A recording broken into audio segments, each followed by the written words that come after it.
Countdown. You're on. Hello and welcome. I'm Reprobate Gamer. That was Carrick, as always, saying hello as well.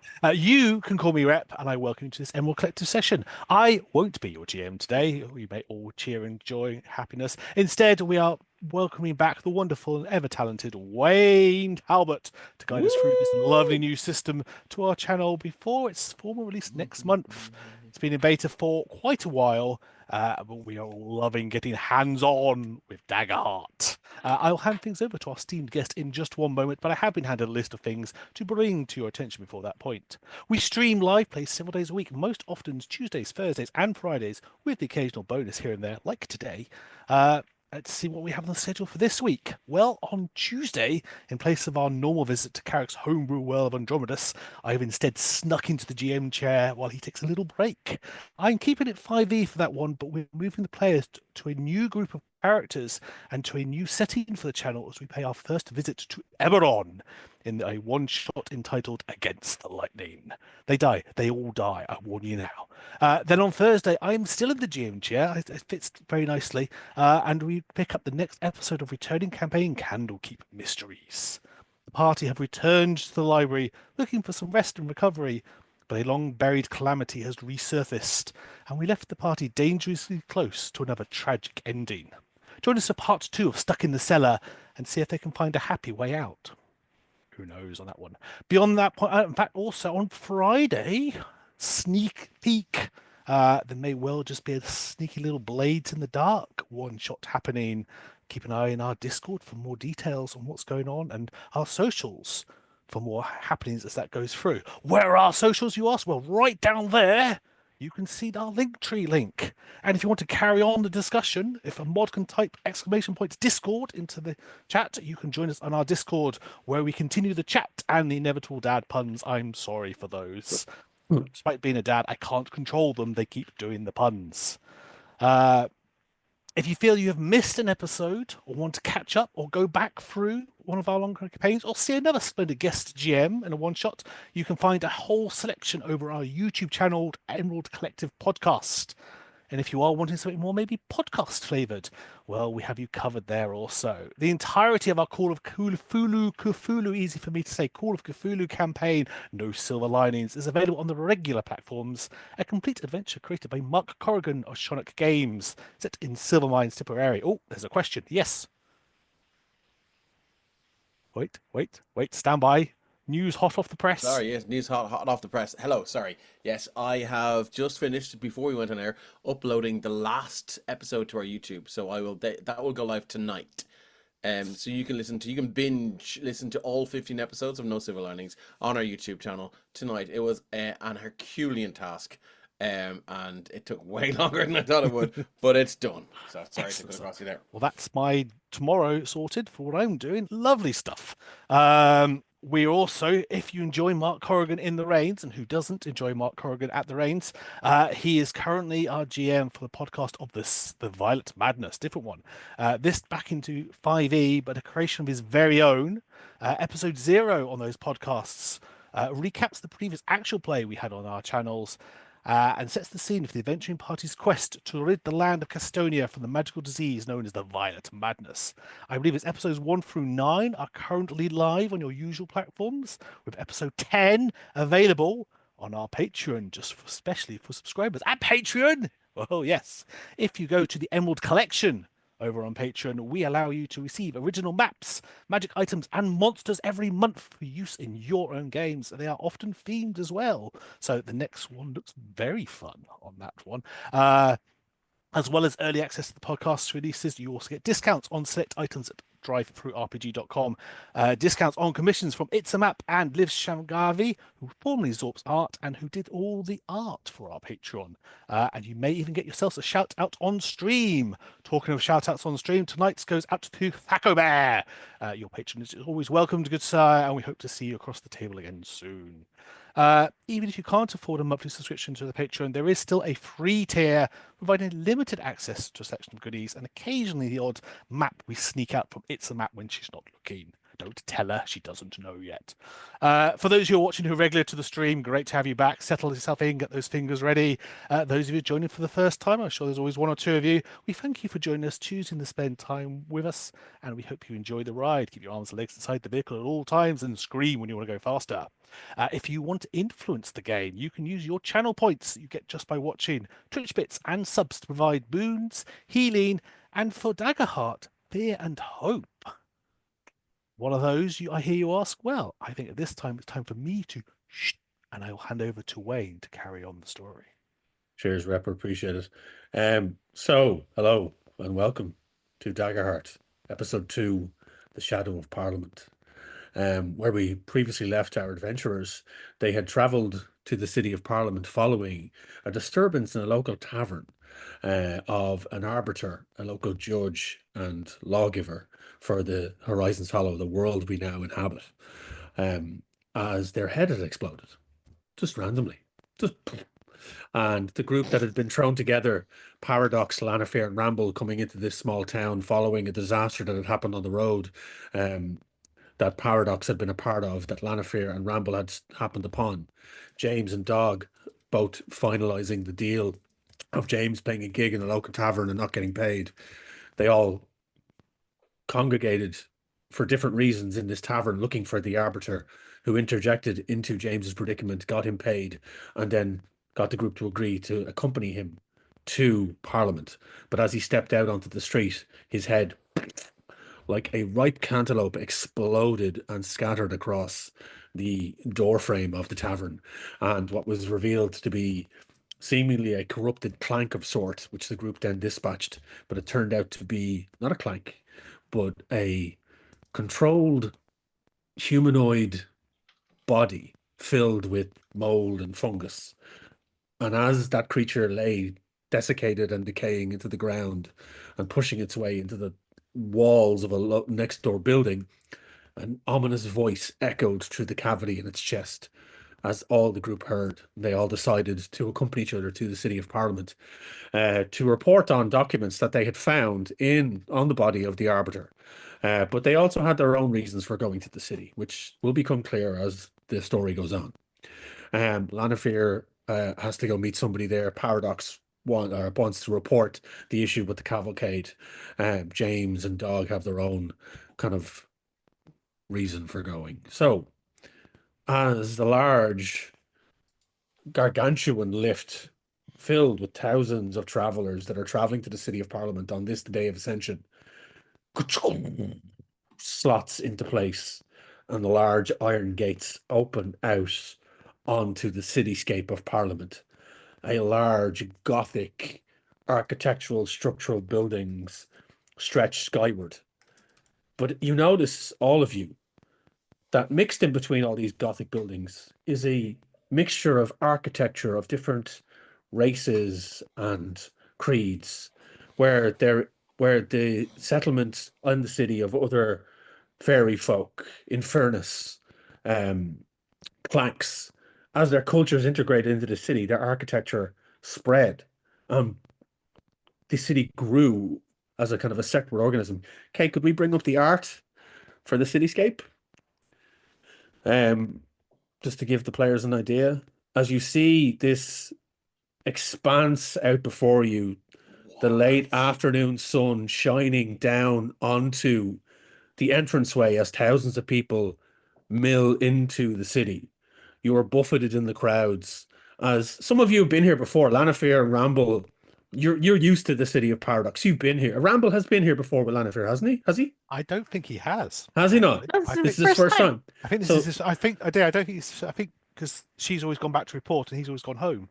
So I don't actually think till this time he's never accompanied her here. So he's kind of going, oh. It's vast, it's towering. You see the people around you, and there's this mixture. Think the city of Yarnham from Bloodborne, but mixed in with beautiful Dutch cottages and large steel structures that represent the clanks. You see the beautiful Art Nouveau stylings of the fairies mixed in with this Art Deco formation of kind of the other strange and wonderful individuals that live in this city. It's beautiful.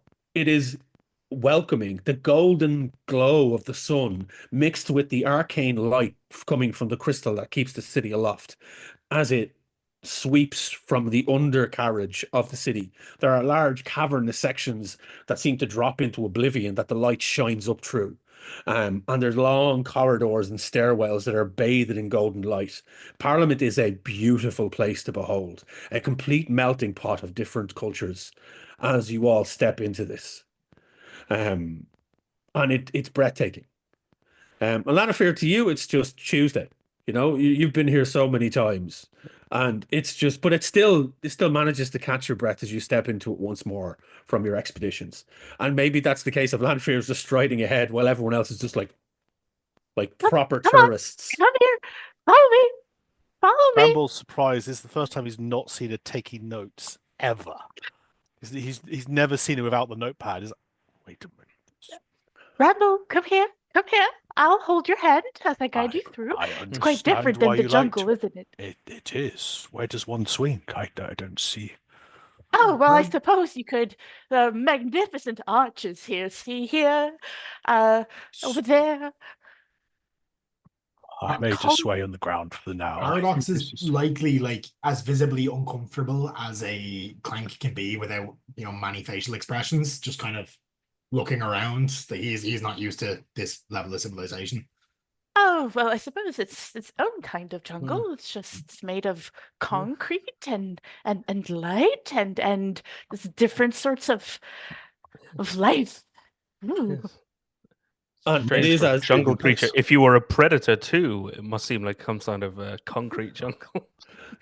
Oh, The predator theme starts I playing. warned you all for the puns, and here Dog we starts go. looking for Danny Glover. Oh, gee. Oh, God. Ugly son of a bitch. You see, like, there's these beautiful kind of reliefs along the architecture of different kind of different ages and different times that represent the past and the history of Horizons Hollow. You see large figures adorned in huge cloaks carved into the stone, pointing skyward, and huge starscapes and like shooting stars strewn across this engraving. And there's different races represented here. You see like an elven form, but you also see fairy form. You see clank form.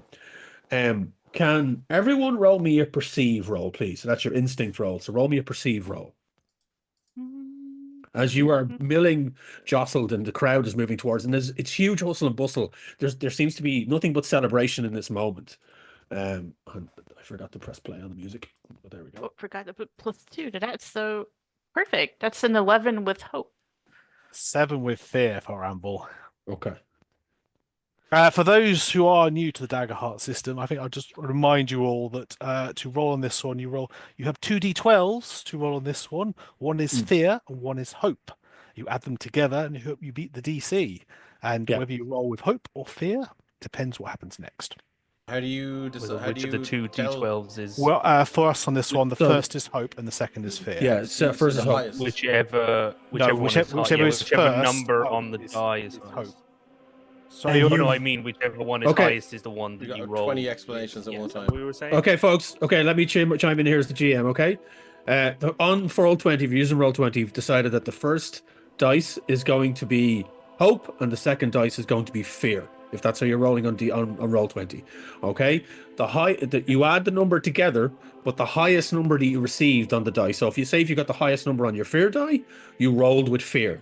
If you got your highest number on the hope die, you rolled with hope. If you roll with hope as a player, you gain a hope. You add it to your hope list. If you roll with fear, you still succeed, but as the GM, I get a fear token, which means I mark down on my thing to use later. So there are consequences to how you get your things. Good news for you, Wayne, because dog, it's a 19. It's a success with fear. Okay. So, I just remembered I just need to take out my fear markings from the last session. What was the DC again? I haven't given you the DC just yet. Give me 2 seconds now. I just want to get a piano and I'll be right. So anyone that got over 12. Yeah. Lava Suus if you got over 12. I got 12, so me to be. Okay. So everyone bar Ramble noticed this. Who rolled with fear and who rolled with hope? Paradox rolled with hope. Hope. Hope. So, Dog, you rolled with fear. Okay. Grand. Yeah. So, Ramble, what did you get? With hope, I or got hope or fear? a 7 with, 7 with fear. Oh, okay. You didn't succeed, so you didn't get the DC. Anyway, so those of you that managed to roll over 12, you notice that there's one thing you do notice as you start seeing all these beautiful representations of all of the races of Horizon Solemn. There is one thing that's not represented here, and that is the heart cursed. The people, that the creatures and the people that live within Horizon's Hollow that are the ancestors of the traders who were responsible for the shattering of the glass heart. There is no representation of that race here. And what that is for anyone that doesn't remember, essentially eons ago, when the glass heart, which was the literal heart of Horizon's Hollow, it was the crystalline entity that sat at the center of this world, was destroyed by two warlords as their battle mages tried to wrestle over the control of the glass heart, and it shattered in an arcane storm. The descendants of those mages are forever cursed with scars and formations on their bodies, but they're all formations of the earth. So you're talking rock, moss, dirt, coral, fungus, all growing on their forms for all to see throughout their entire generations of their lineage. They are not represented in any of these imagery. So essentially, they are cursed, and they are not represented here. And that's the one thing you do notice yourself, along this here thing. So you're making your way through the city, and you're seeing, like, there's multiple things here. Like, there's loads of market stalls set up. There are people are going direct to where they need to go. There are people that are just wandering as if like tourists, seeing the city for the first time, staring upwards like you're in a city with skyscrapers for the first time. You just can't help but look upwards as they're looking up at these large Gothic spires that are stretching to the sky. There are like market stalls where people are gesturing, offering their wares, food wares and clothing and weaponry even, just set up along the sides of the road, as well as well-established shop faces that stretch as far as the eye can see off to the horizon of Parliament, that just seems to then dip down into nothingness, because the city is literally vast. It is a vast city with long winding staircases upwards that spiral around large structures. But then you also see dwellings that are built into side of the rock that is keeping the city afloat. And as you make your way along, is there any particular destination that you have in mind as a group or as individuals that you would like to head to? Well, first order of business for Lanifere is to have so many field notes to share. I've been away for quite some time. I have to go report to the academy, to my contact. And this is why Rambo is here with me as well. Yours. You speak most highly of it. Oh, well, it's a treasure trove of knowledge and wisdom shared and passed down amongst Why does you want to leave it to this generations. so much? Oh, well, I suppose I get a bit jittery. I get a bit claustrophobic staying inside for long periods of time. Don't get me wrong, it's quite lovely here, but I quite like the mud and the dirt and the danger. Life. My makeup here. Something unnatural about this. I don't like it. Not enough green, not enough life. And there is an element of that paradox, as you kind of have that feeling of it's like you're used to the wide open spaces of the earth and of being on the ground, and you do get a sense of thing. And I want you to mark a stress on yourself for that. So what this is, folks, when you mark a stress, essentially what it is, if a character in game, something happens to them that's slightly traumatic, they have a stress level that they can mark against, and that will impact on their ability to do things. Sometimes taking a stress is good if your character build allows you to take a stress to perform a certain task a certain way, but you can clear stress at every rest. So when you take a rest, you can clear stress off.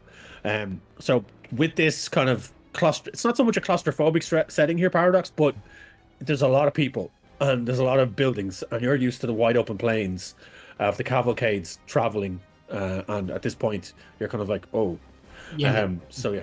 I'd say Paradox rarely actually, even when the cavalcade did pass through to areas of towns and trade, Paradox probably didn't very often go into even the larger towns. Small hamlets and villages, yeah, probably no problem. But larger towns, you would have generally steered clear. Yeah. So, what are the group doing as a whole here? Are you going to do stuff individually? How would you want to approach this moment, James? Yeah, so James, I think, is going to. So the reason he's here in Parliament is because he has heard that there is a legendary bardic instrument or some sort of bardic artifact, way down in the deepest entrails of Parliament. So he's going to sort of spend his time with Dog. I'd say he would have been on the downtime or like around a campfire just chatting with Dog about what he's heard about this thing and what it could mean for his band and what it could mean for his abilities, his musical skills and his performance abilities.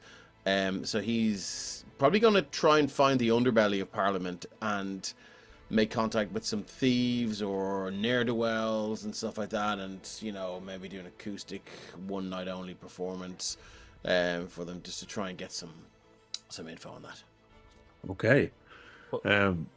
Would actually tie into, because if Dog would go with James, he was thinking the same thing, where Dog is gonna be looking essentially in the city as we come in, because unlike the others, this city is actually much more spacious and open. He's used to tall building, but Crater where he grew up it looks like the ruin of this place. This looks like the pre-apocalypse version of the place he grew up, which is dank and dirty and crumbling.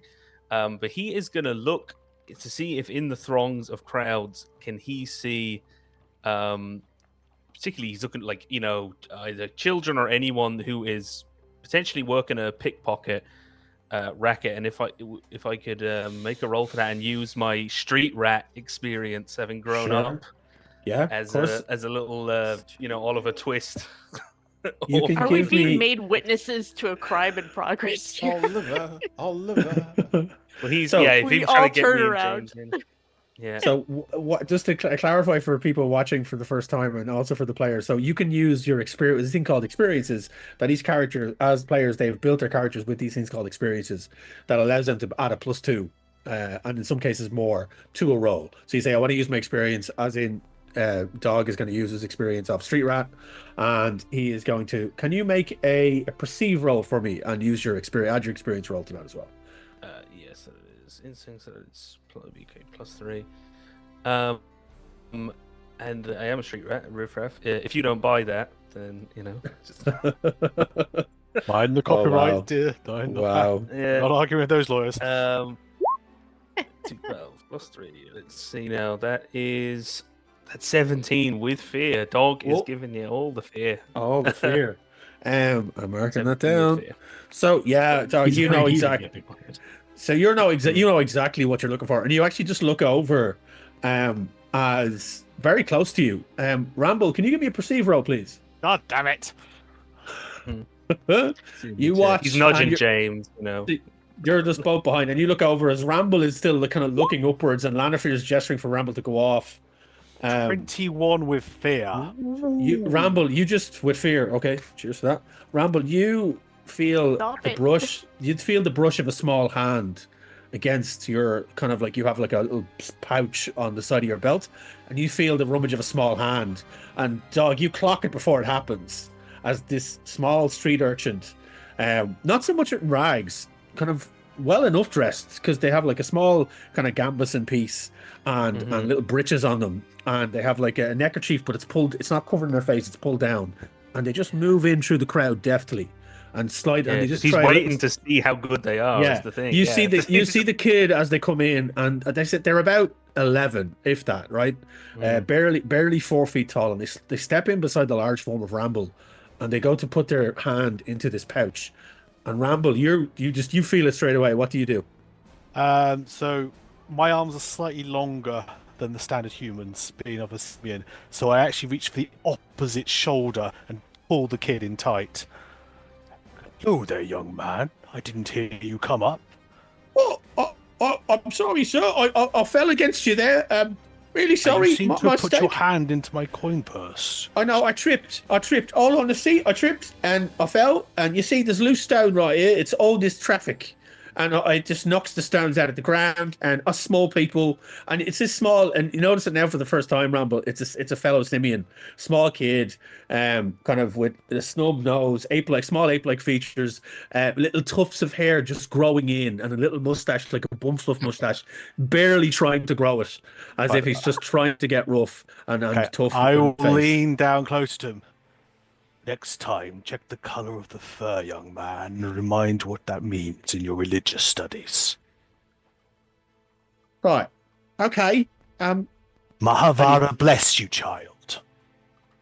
Avada to you too. And he kind of, do you let him go? Yes. And he kind of and then just kind of disappears off into the crowd. It's nice to see some things don't change. Can Paradox try remember that kid's face for later if he sees him around to be more wary? Yeah, you can give me a knowledge roll, I guess. Yeah. Give me Gonna bully children? a Oh, recall, no. a recall, or an analyze roll. Yeah. Wrong pad. Could I ask a game-related question after that happens? You can indeed. It's 20 with hope. 20 would hope. Take a hope.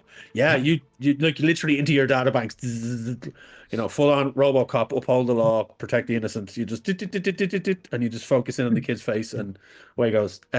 Yes, you had a question. So yeah, Or- my hope. I'm maxed out on hope now. What Yeah. can I use those for?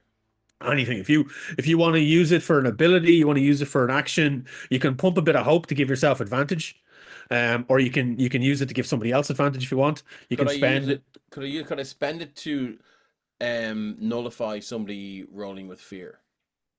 Or do I have to say I'm using it before they roll? Yeah, you have to. You can give them Okay, cool. advantage before they roll. Say, look, I'm gonna help question. them in the situation. Yes, Mhm. and that's a great question. And keep those questions coming because Cool. there's a lot of different combinations that you can do in this game. Yeah, definitely. Where It's good you for the viewers use as well. yeah, and like it's like to give other people advantage. So in this game, advantage is like you roll your 2d12, but you add a d6 to it. And so just like you can use your hope for those type of things. Right. But like it's to kind of counter or bonus things for yourself or other players. And then during combat, you can use it. There's a great thing that which you haven't got to yet, where you can do once per session. A player can decide to do a team up with somebody else. You spend 3 hope and you do a move together. So if you initiate the team up, that's your go for that session, then somebody else can do it. But you basically spend 3 hope, you do an attack together, and you combine your That's cool. rolls, and it's really cool. It's very, very good. I feel like So, Dawn yeah. and James would have done that before. Yeah. Yeah, big because time, it's big even time. and on the sheet there's even there's like looking at at dog sheet there's loads of unique uses for like they can like the warrior can spend or one of the abilities have can spend hope to reduce damage incoming or can when they roll with hope they can get a damage bonus and stuff like that. So it has We'll just all spend like 3 individual hope and then just class like uses. activate mosh pit. Nice. So, Dog, is there anything you wanted to do with that kid before they leg it? Wayne is a question like the garb, not necessarily the garb, but the technique and all the rest, and the way the kid handled himself up to questioning. Does this look like a circle? Yeah, you Remember can a see circle thing? with that high of a roll, even with fear, you kind of copped it that there is, and there's one thing you noticed when there is So his on certain. suspicions that they have. Oh, yeah, penetrated all the like- way up through Parliament. Yeah, 100%. So there's crime. You know that there's part of the crime syndicates are throughout all of Horizon Solo, and there's an element of it. Again, like the circle or the circus, their circles are all separate, so they don't know each other. But there's representatives in each major metropolitan. There's definitely representation here. Do you want to? Are you just check clocking the kid? Are you letting him go, or are you doing what do you want to do? I think if there was some kind of a hand signal or think even like a certain whistled tune, some signal, he would give a signal that's just sort of like making his presence known as a member, Okay. and then thinking really things will take care of themselves. They'll come, they'll find Dog, they've probably clocked him anyway when he came in. Yeah. So he's kind of like he's making his presence known to this kid, and then hopefully they'll come find him and James. Grant. Okay. Yeah. Good to know. Okay. Right. So that transpires. The kid legs it off into the crowd and vanishes after a couple of seconds. They're gone, and you just see them for dust. Then you're kind of just naturally moving through the spaces here. Lanafir, you know that where you need to go is through the main thoroughfare and slightly northeast in the city. It's about a 10-minute walk from where you are. Just also as a reminder for the group, who held on to the documentation from the Arbiter? Lannifer has the Lanafir has it. scrolls. Yeah. Yep. I have Yeah, like so- the evidence from the attack still. Lannifer has the scrolls. Yeah. Yep. So, Paradox, you are aware that you need to report this to the judiciary, which would have been where the Arbiter would have been going. They were going to bring you to the judiciary. And the Arbiter was bringing their documentation, and as you had read in that documentation, it detailed that there were members of an order of mages that had traveled to the Obsidian Hills, which, as everyone did the history roll, you talked amongst yourselves, you realized that they were part of the mages that eons ago were responsible for one side of destruction of the heart. What do the group want to do now in this moment? Are you splitting up and doing your own individual things, or are you continuing as a group? Oh Um, well, the two ruffians can do what they need to do. Lovely music. However, Do Mr. what? Paradox, are you certain? It was a compliment, sir. But yes, Mr. Paradox, take are it. you certain you want to wander off on your own? You seem a bit overwhelmed. Would you like some Slut. company? It's just a lot of people. I don't really know where Yes. I'm going, so Yes, I that's- mean, I'm sure I can Lanafir find the will way. know where you're headed to. We can take you along. That's fine. Yeah. You have more yes, experience of dealing with course. these. I would be delighted to show you around. I think we I should find think a would metal be- bar. What do you mean a metal bar? Interesting And Paradox question. stares at James. What He's do not you sure if he's mean? making a joke about Paradox being made of metal or the fact that he plays metal. So he's just like staring, like the green. Are you like, bright searching green for a thing's narrow. clank bar? No. A clank tune-up. Do you mean a crowbar? No, I'm This would- searching for a Yes. bar. So a that crowbar. serves alcohol, and then Oh, within which metal music plays. So are you looking Metal. for a bank band or like a band that plays the genre metal? A bar that plays metal music by bands. Fuck is wrong with you? I mean, Omen is such a strange people call us target. metal There's folk too the much. whole time. It's you know. Right. right. Well, Dog, there let's get the are fuck out of plenty here. of drinking establishments. I'm certain there's one. Well, They're sure on there's- their standards. way. They're going. Yeah, Do you- you want to Okay. do shots? So are James and On a Dog boat. just wandering off now, heading They're towards sure- you're heading towards what's known as the entertainment district. Pretty much, unless they're convinced to stay, they have no reason to stay. Sure. Before they go, actually, Paradox will kind of probably the dog as he's walking. He's like, keep an eye for more of those yellow flame-eyed people. Dog, your audio was muted. Sorry, it wasn't unmuting for some reason. He says, well, look, he said he'll, you know, look, I'll follow him on. I don't want to clear his head. To be honest, I could do with getting something to eat after all that. He says, but, he'll ask Lanafir, you know, is there somewhere? He's like, he says, I've not been. He's like, what's a big, what's a landmark? Where do people meet here in Parliament? So we're looking for music, beverages, alcohol, preferably. It stares at Dog and James. Yes, I think you would be quite a fan of this establishment here. It's in the There's the no northern bad. part of Parliament, a bit out of the way, entertainment but district. yes, I'll tell you exactly. what, because I'm Mr. thinking shots, I'm thinking beers, I'm thinking metal music, I'm thinking rip your face off, riffs, and you know what? Right now, nothing else matters. Oh, yes, so Jesus. you are looking for the moshing pit, is what you're looking The for, I think. moshing pit. Yes, the moshing pit. Sounds basic. Fuck But yes. once we're finished, and once you're finished, he says, because I want to know what's happening with this arbiter, and I want to make sure. He says, look, I don't want to turn up there, and they take a look at me and decide that I look shady, and maybe they want to pin something on me. You do. But if Mm. I do, Oh, he I says, think but what he we said, could but if do, you- we if you could fill do it- is do a makeover and buy you some new clothes, get your hair cut. We could do a I could use whole side quest. prestidigitation. I did not have makeover episode on my No, bingo yeah. card. with Yeah. dog, Haircut, with dog, some it's new called grooming. clothes. I'm thinking like, Oh. Let me take your Oh, measurements.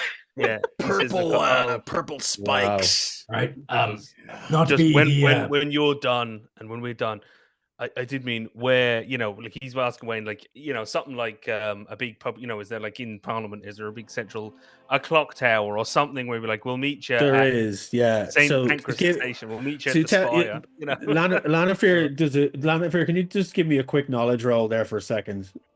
Yes. Please fail this. We're so Knowledge much would more be funny. perfect. The dice decide here on this one. Please don't jinx me, please. I'm gonna cry. Oh wow, Fuck. fear, isn't That's it? it's still with fear. It's with fear. 24 with fear. Can I Fear. How many fears Yeah. can can you I use rack a up, hope by to the make way? it with hope? I can have loads of fear. I can have all the fear. Of the world. There is no cap for the fear. Oh my god, because I can Oh. only Now- get 6 hope.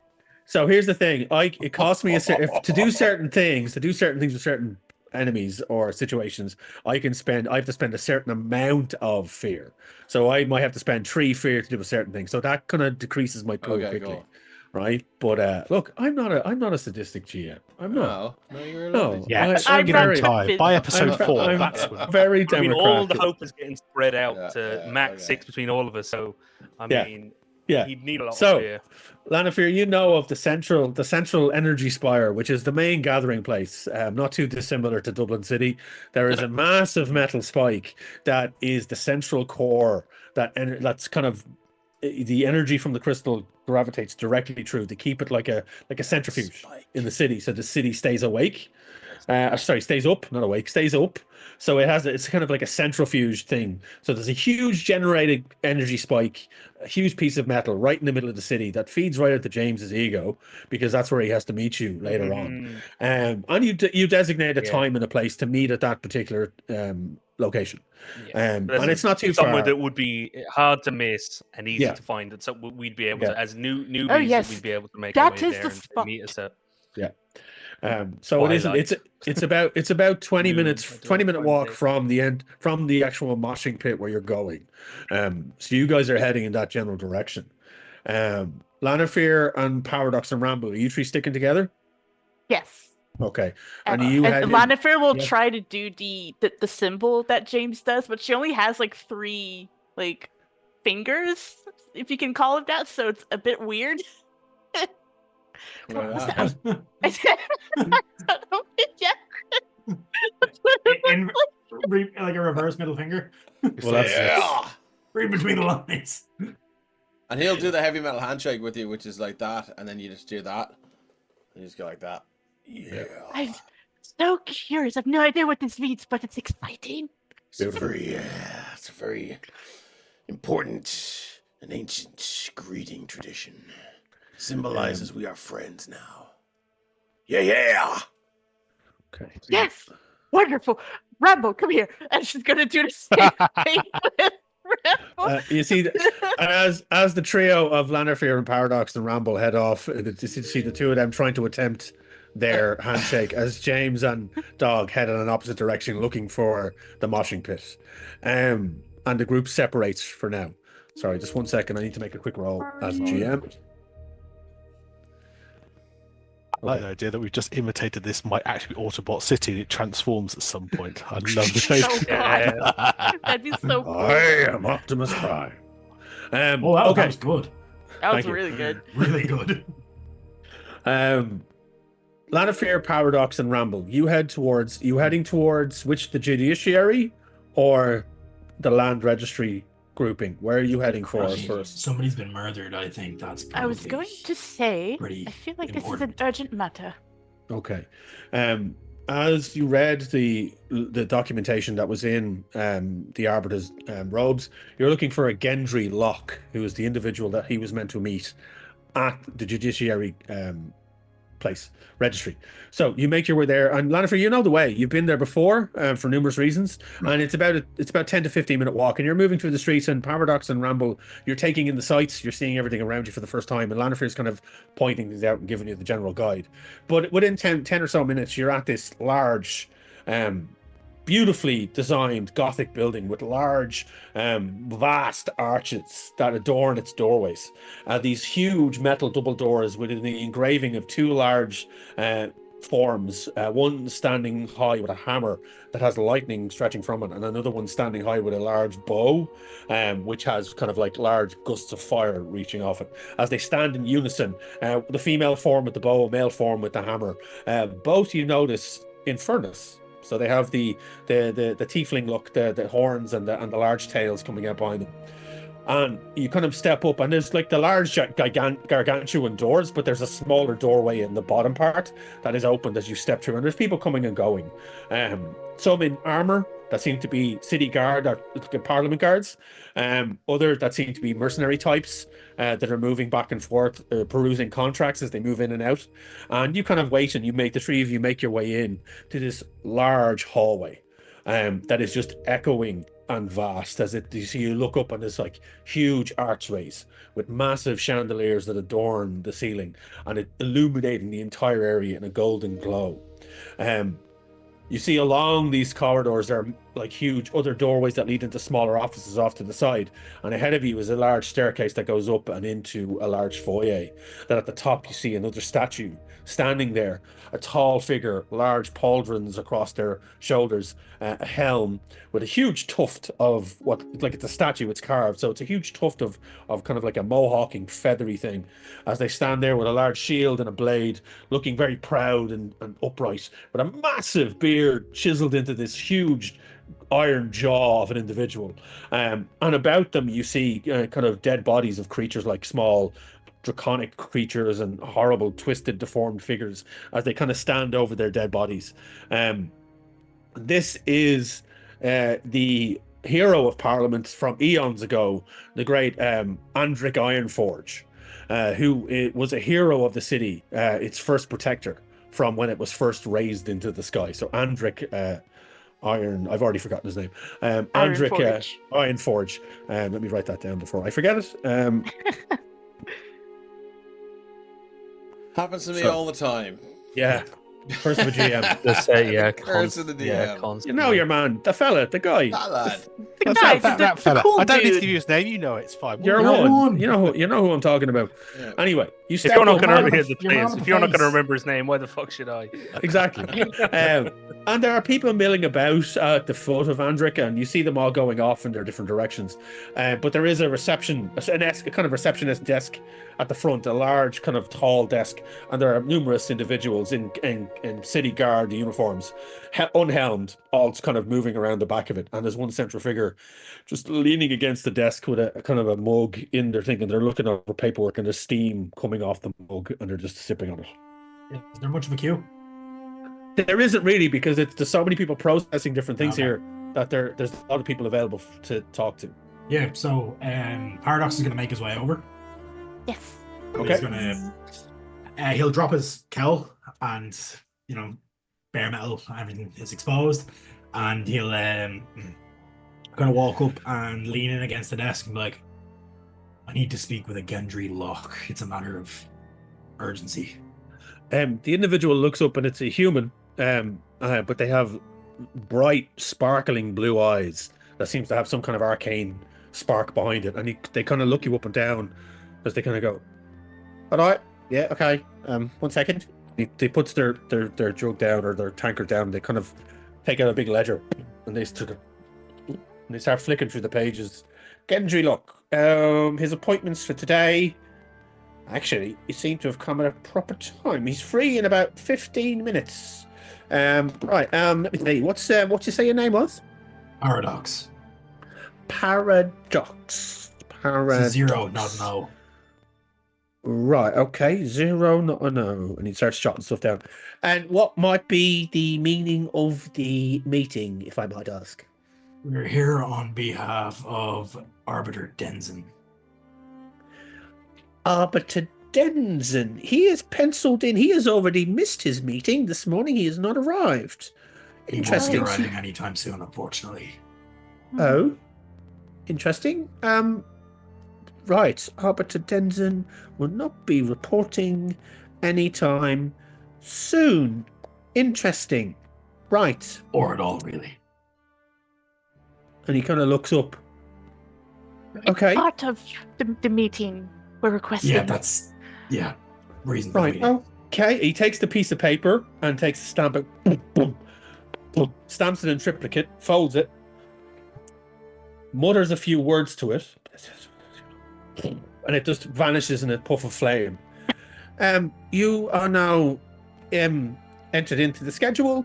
If you proceed up the second stairwell to the right, 5th door on the left, and you will be able to meet with Mr. Locke very shortly. Thanks for your assistance. Wonderful. The trio head up the stairs and disappear into the kind of the beautiful sunlight that's streaming in through the side window. And we are going to cut to Dog and James as they are making their way to the moshing pit.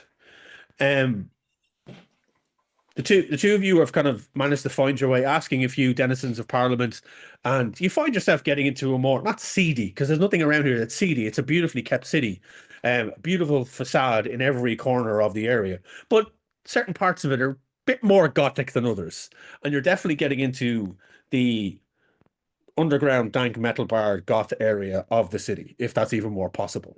There's talking. It's like the street lamps are more Victorian. There somehow is fog here for some reason, and you don't know why.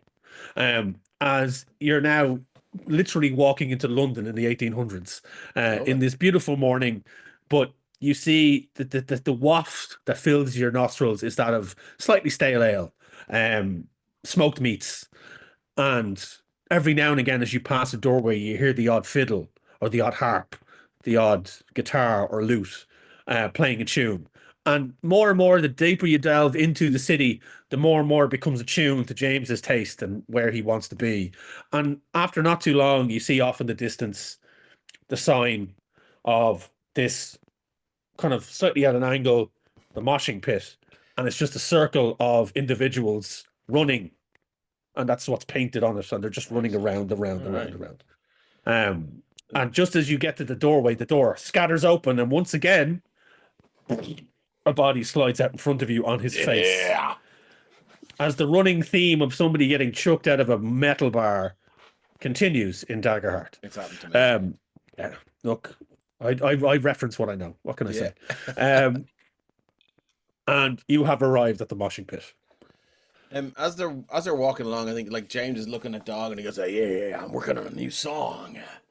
It's something. I don't know. I'm trying to think about the plight of sanitary workers and sewer folks, and just how hard it is to employ them. So I'm gonna just working on a song called "Reek and Employ," and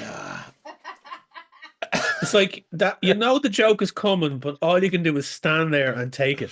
Yeah, this is plenty more where that came from. It's gonna be searching, reek, and employ. More painful than anything. The only riff I got though is Dog. You take a stress. I think we all take a stress. I think we all take a stress, but Dog, you take a stress for that one. Yeah, and he says, "I have a riff. It starts on the E string. He does it for like about 5 minutes. He goes, still working on it." Yes. What do you think? I'm I'm more of a country man. No, he likes Dog likes a ballad. No, he likes metal. He likes a ballad. No, he's I'm working a ballad for you tonight. Dog. He's smelling the smoked meats as well. He's more interested in the smoked meats than. Let's go in and get fucked. You enter into the moshing Sounds pit, and good. it's now come to mid to late afternoon. The sun, while you're like the city of Parliament is floating, you're now in the denizens of the city. You're getting closer to the basement area, and the sun is finding a hard time reaching here. And it's like it is dank, it is smelly, but it is welcoming as you step in, and it's a welcome sight. And James, as you step in, a few faces do look up, and people go, "Oh, it's your man." Isn't that James Hetfield? Isn't that him? And you just hear the murmurs throughout the thing as you kind of stride in. And I don't know whether that I thought boosts he your was ego a dead. bit, or like I don't know whether that boosts your ego in a way, or does that make James strut a bit more, or No, I think because he's like, it could be argued that his best albums are behind him. He is kind of like he does get folks coming up to him going like fucking write another fucking pastor of Muppets or whatever you want, and he's just he still feels like he has more to give, but it's just that people aren't tuned into it yet. Yeah. So I mean, I suppose to make a Queen reference, I would say it's kind of tragic, but you know. yeah. Look, sometimes you just have to break free, really, don't you? Yeah, absolutely. Right. So as you step in and your eyesight adjusts to the very gloom of this tavern, there is a stage at the far end. So the way this tavern is laid out, there's like a long kind of section of the bar. It's on the left hand side as you walk in. There is an alcove to your right that goes up into a set of chairs, and then there's a second alcove along the side that goes up another second chairs. But then further down, there's a kind of a middle tier that's like a fire. Yes, I am describing the layout of Fibber McGee's. Yeah. And the pool table is slightly down and down and around, and then at the back there's a DJ box and a stage. Okay, and then there's a door that goes out to the smoking section. Is there a really shitty and violent sports bar on the other side? This is new Fibbers. Haven't gotten there yet. This is newish Fibbers. Yeah. Not old school Fibbers. There's Not no old school shutter. Fibbers. You haven't gone into the toilet yet. You don't know whether there's shutter between the ladies and the Or gents. when you went in the main door and turned left to the old beer garden. Exactly. Where the tree trunks were. Yeah. I do like that the happy music kicked in as we start describing Fibbers. So as you step into this place, there is a down in the music. in the the central good old days music. Yeah. In the central column, there is a blazing fire, and that is giving most of the light into this space. There's no real illumination in here, and it takes a while. Your eyes adjust to the darkness and the gloom. But you do see there are quite a few denizens smattered about the place, and there's a few barflies propping up the bar. Give me a perceive roll, both of you. Okay, so that is instinct +1. So here we go, coming at you like Cleopatra. Yep. There. /or 2d12 +1. Oh, that is 9 with fear. 10 with fear. Okay. 5 with fear. Nice. Nice. And I okay. don't think it matters, Wayne. One of those, it's technically a 1, but I don't think it's the only time there's any kind of like a nat there's roll no- matters. there's- Is it yeah, if there's there's no- double if both Yeah. are the same? Yeah, there's no critical fail in this game. Is that right? There's no, if you roll a 1, you roll a 1. The crit is if you roll double the numbers on the same dice. It doesn't matter if you roll 2 1s, it's still a crit. It's still a critical success because you've rolled doubles. Okay? So, I just want to double check on that just because, roll 20 obviously flags it, 100%. that one. So- 5 with fear. And sorry, James, what did you get? I got 10 with fear. Fair. James, you know who to look for in these situations. You know the crusty old guys. You know the people that would have information that you need to get looking for what you're looking for. And it takes you a while. And Dog, you're still adjusting. And James, you look down the end of the bar, and right at the end, actually facing the door, his back to a wall, you see this kind of hefty, broad-shouldered individual with a kind of a mottled, dreadlock-filled beard, stained with beer and other things.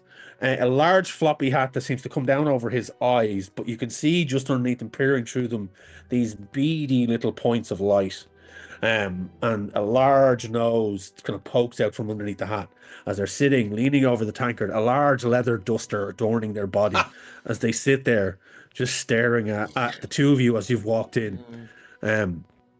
He takes you up and down, he looks you up and down, he just lifts his tankard to his lips and drinks it, the majority of it just spilling over his beard, and he just wipes his mouth with a dirty sleeve, and then just gives you a slight nod. James will give him the up tilt to the head. James, give me a perceive roll again, please, for something completely different. Okay, slash or. That's slash or 2d12 plus. You know, I'm gonna command A. Use your if you want to use any of your experiences here or anything at all, you can. Feel free to. An 11 with oh yeah, hold on. Okay, cool. Let me just see. Okay, so I got Rockstar Presence, I got Nimble Fingers and Song Lore. Let me just see what I can do here. In Rapture, I don't think there's anything for this. My Book of Korvax. I will allow you to use your Rockstar Presence for this because you've stepped into a metal bar and you have a presence in this space. You're in Fantasy Fibbles. Yeah, this is your domain. This is where you belong. Okay, cool. So I picked Rockstar Presence. So I have to tell you how it works, do I? Or not necessarily to say you're going to use Rockstar Presence and you step in, you're going to give the nod, you're going to exude your kind of absolutely. Yeah, you'll step in. He's a feel tall man. Feel free to work on your flavor if you want to add some flavor to it. Go nuts. Cool. Yeah. No, like he strolls in and he just tightens the jeans up, make sure that they're tight around the legs and the groin because it's a rock star. And the t-shirt is real tight. And he works on his so that he can tune his lute real fast. I mean, that sounds like a euphemism. It is. And if I could tune my own lute, I'd never leave the house. But so what he does is he has generally the tuning to an open E. So he doesn't need to put fingers in the frets. He just and it rings out this sort of epic minor chord. Now, when he needs to play, he will retune it real quick. But I mean, he doesn't need to actually touch the strings. He can just swipe across all 6 strings, and it's like that E minor intro to Unforgiven. So he does that, and he walks in, and he just sort of looks around. It's like to sort of steal another character's name. It's a paradox. It's a mix between this I don't give a fuck attitude and I'm fucking here attitude. And as you've finished that crescendo of movement, a tankard of beer that slides down the bar towards you and just lands and stops in front of you. He'll swish the loot around. Like if you ever, now this is a bit emo, but if you've ever seen the people just swinging the guitars around, so it lands, the neck lands on the bar and stops the pint. Nice. Dink. As this finalizes, that resonance crystal you have in your chest, you just feel a pulse.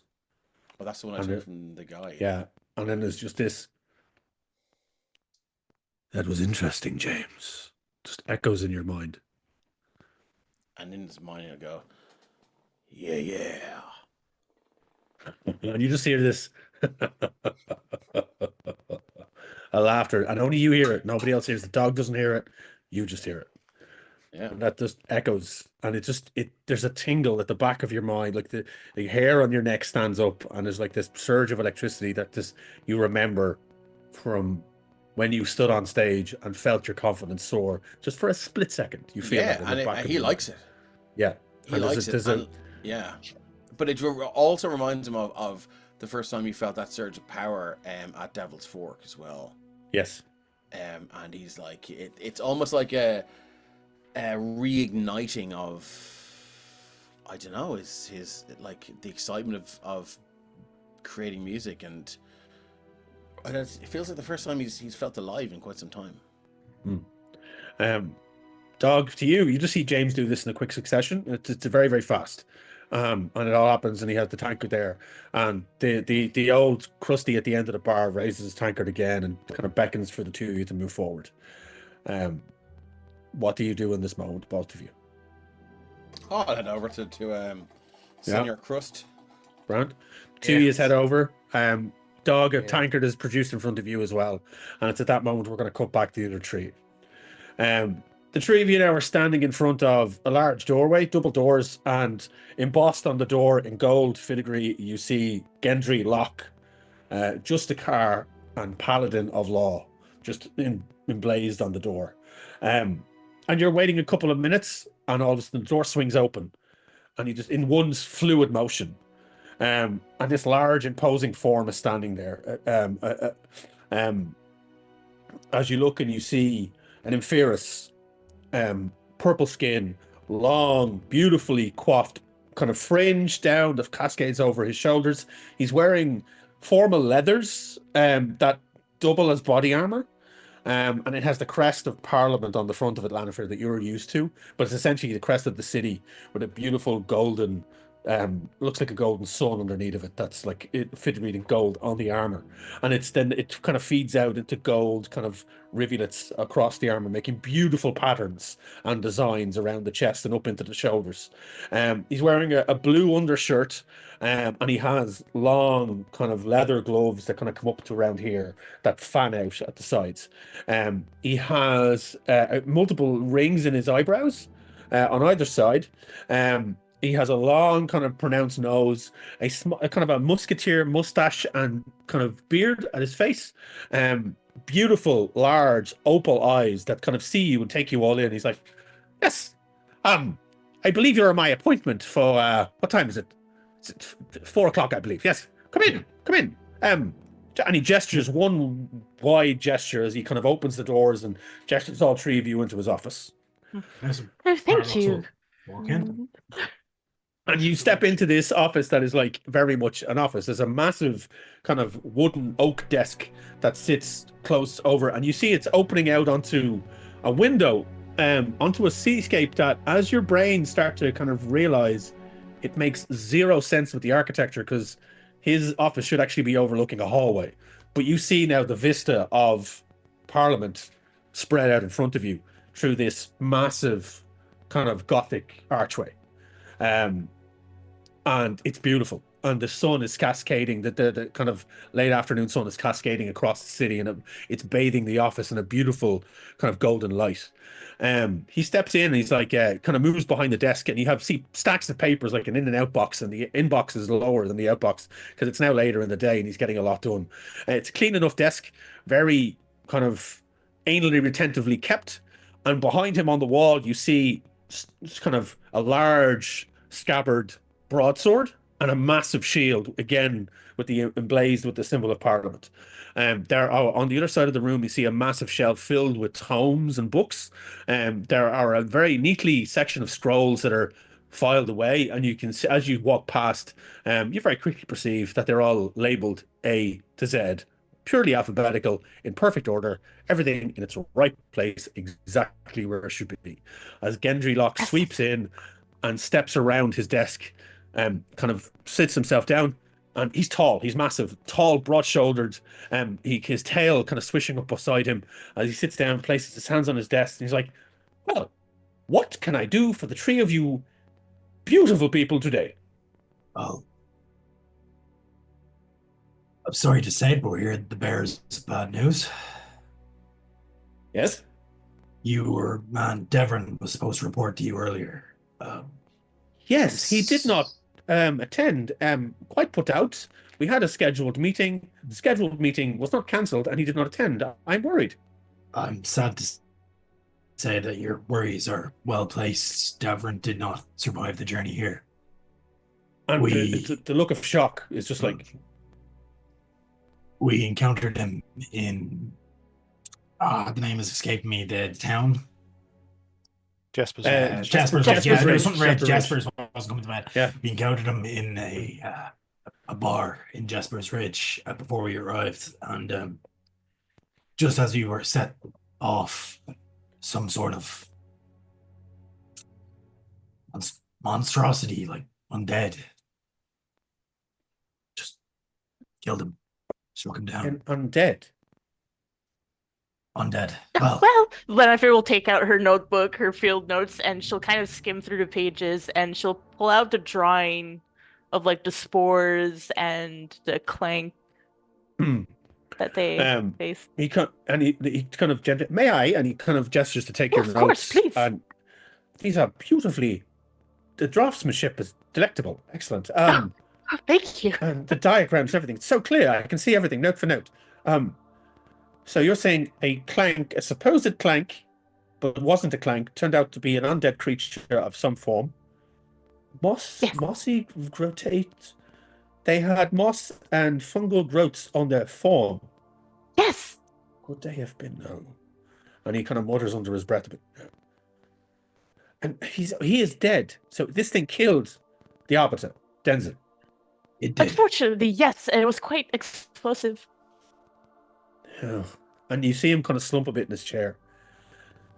You were been Unfortunately- something like this before? Yes, I have. This is not the first report I've had of an Arbiter in the last month being assassinated, if you will, by such a creature. All posing as a clank, and then the first one wasn't caught. We believed it to be a clank of some sort. The second one was destroyed at the site of the assassination, and now you're telling me this third one was also destroyed at the site of assassination, and the description matches it to a T. A clank that was revealed to be an undead creature of with some kind of fungal incantation or arcane ability. Can I ask, did it speak? Did you converse with it? Was it mute? Did it give a reason for it? It itself it didn't spoke. speak. The voice spoke sort through of it. telepathy. Yes. A voice spoke through it, like Yes. while it was alive or after it had passed. Oh, It said, "I will stamp you all out for the sake of righteous power." Oh, that's not at all ominous at all. And that the Arbiter was just the beginning. Oh, It's not the only thing that has been. The Arbiter isn't the only murder as of late, I suppose. As you can see, and then Paradox will gesture to himself, like where he has the now quite faded mark of the cavalcade that's been kind of painted on across his faceplate. I hail from the cavalcade. and you see him brighten up slightly. Ow, the cavalcade. They've I've longed been to see it. slain. All of them And are gone. He just freezes in place. Sorry, I've misheard you. I think. Did you say you? I thought you said the cavalcade had been slain. They're but dead. All the but entire one. the All entire but me. cavalcade. You're the lone survivor of the cavalcade. What of the Zook? Does the Zook live? They the do Zook. not. The Zook are gone. Oh, They are And he kind of- currently he- rotting in one of the fields north of oh. He reaches into his desk absentmindedly and picks out a flask, unscrews it, takes a massive swig out of it, caps it, puts it back into his desk, and closes it again. You hail from the cavalcade. I did. You are aware of the importance of the cavalcade, what it stands for, what it represents. I am. Yes. It is, and he kind of stands up and he gestures, and you see his bookcase just kind of dissipate and fade away, and it reveals a large blank wall that, as he gestures, you see an embossed relief of the dream sphere appear. The cavalcade is essential to our existence in this realm. They essentially fertilize and provide us with all of our sustenance. And the history of the cavalcade is embedded in the very fabric of our existence. Eons ago, when the glass heart shattered in two, and there was chaos all around, warlords fighting each other, for the ownership of the land. The cavalcade is one of the world's most phenomenal natural occurrences. Its destruction will have monumental consequences if the situation is not handled correctly, and most importantly, quickly. When the Great Shadow I took think you place, need another worse swig from your drink. I think I do. And he reaches back in and takes another big log. When the Great Shadow took place, the realm, now known as the Dream Sphere, was created. From its depths, the Zook emerged. The large creatures, the beetle-like creatures, emerged from the Teamsphere. He's correct. They began their pilgrimage across our lands. And at first they were given a wide berth, as they were so much chaos. Everyone else was focused on destroying each other, and rather than what these new creatures were doing. But there were those who noticed that in the wake of the Zook, there began to be a rebirth of the land. And the grazing and the subsequent fertilization of the land brought new life and new crops in abundance. Over the time, the warring faction noticed this too. But by then, a group calling themselves the Cavalcade had taken to protecting the Zook on their travels. Initially, they followed the Zook in wagons, but as the Zook matured and grew, they proved to be quite durable and sturdy and open to having their protectors travel on them and live on their backs because they were so vast. Generations passed, and the responsibility of the Cavalcade passed through the generation to generation. Families lived and died in service of the Cavalcade. And its protection of the land was I'm testament. afraid they all died at this point. My The rebel- family all died at this point. This must be reported to the council. The ripples of the Cavalcade's destruction will reverberate throughout this land. Crops will fail. Turmoil, chaos will follow. The tinge of fear and death will float through the wind to all provinces. Please, the three of you must come with me. Now, I am a council member. We are due to meet very shortly, within the hour, and we must report this. Bring any evidence or information you have. Just before we set off, Devon had notes that may also interest you. I think it's connected. More bad news. Not a fair. Oh, yes. Excellent. Give me 1 second. I have so many pockets. Today. No, not that one. And again, not they that take one. out their flask and they just drain their flask as they Actually, take the as he's notes doing off. it, Paradox will actually reach out and like put the flask down. He's like, "We'll need you in a compass state for this." I am I quite understand, but right. And he takes the notes and he starts looking over the notes. We're going to be seeing this guy in the moshing pit after work, aren't we? Yeah. He's definitely going to the Yes, and motion meanwhile, pit. like, no, there's nothing Paradox would want more than a drink, but like, he doesn't eat or drink, so he can't. He starts looking through the notes. And he's like, the Obsidian Hills. Excellent. Obsidian Hills, mages. Fucking hell. Right. And he starts grabbing the papers that you gave him. He And gives you back your finally- notebook. And he'll point Finally. the resonance stone. Don't activate this in here. It contains Okay, a so- dragon shriek. Dragons. Dragons. Yes. It has a very strange effect on the mind. I've been a victim of it twice now. The vibrations, internal vibrations, mind scrambled. Did you people save up all these catastrophes for one time just to bring to me? This to is give me directly complete stress for the day. This is directly connected to the assault on the cavalcade. I Right. believe. See, I was off hunting for bring back food, but I believe this shriek was used to stun the Zook, so that the assailants could attack. Okay, right. Let's gather all this up. Let's bring it to the council. It's haste. Let's move it. Let's move it. I will cancel my schedule for the rest of the day. And he kind of puts his hand on his desk, and you see an arcane shimmer emanate from his hand. And he says, "Gregory, cancel all of my appointments for the rest of the day. Council business. I shall not return. Apologies to all my meetings." And he just lifts his hand back off the desk. I would suggest, just given what's happened so far, to anyone that's been involved, maybe bring that. And he'll gesture up to the broadsword, just in case. Yes, indeed. And he We've reaches no up- mean of knowing they've not followed us here. He clips it onto his belt, takes his shield, straps it off over his back, and he's an imposing figure. Like he comes across as like taking all of this in, and worrying, but he is a large individual. He's like taller than all of you, broader than all of you as well. Like he's towering over Ramble. He's a good 7.5 feet tall. This is a huge individual. Big man. Big. Very He's big very man. big. Why is everyone so big? Why are you so small? And he moves towards the door, opens it, and Offensive. gestures again for all three of you to kind of leave the office. And as the door shuts behind you, we're going to cut back to the moshing pit.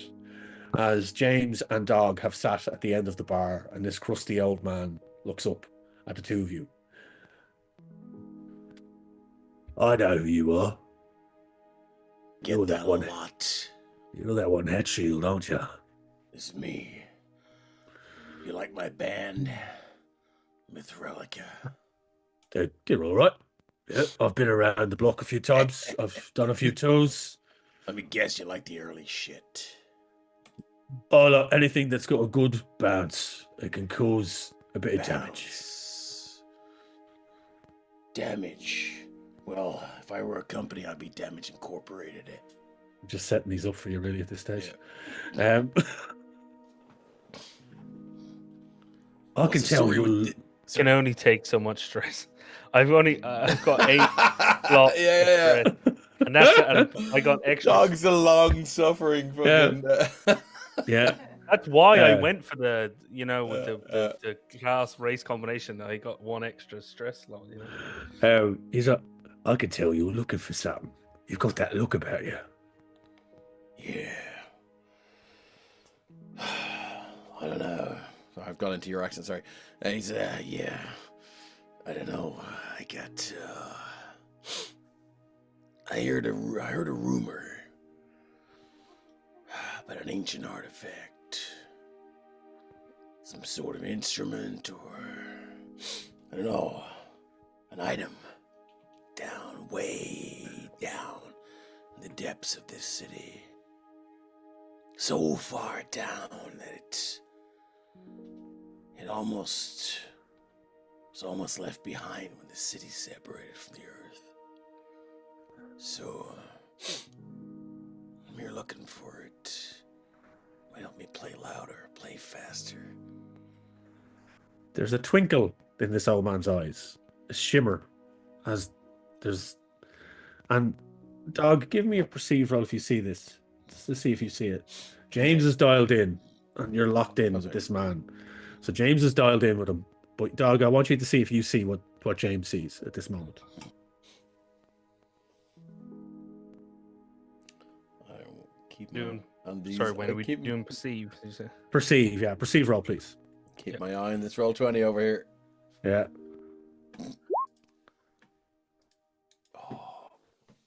14 with hope. 14 with hope. You notice very time briefly as James is talking, and he just says, as they're talking back and forth, and James is telling this man what he's looking for deep in the depths of Parliament, you see that there's an arcane crackle that loops across the eyes of this old man, like a red kind of like, as he kind of just puts his hand out and points at James. He's like, you're looking for the dark chord, aren't you? That instrument that can just captivate an audience and enthrall them, even pull them into your will. Oh, I didn't. Sorry, I keep doing your voice. It says, oh, I didn't know. I didn't know it was. I didn't know that's what I was looking for. Now I can put a name to the feeling. Now I can put a name to that pulling I feel.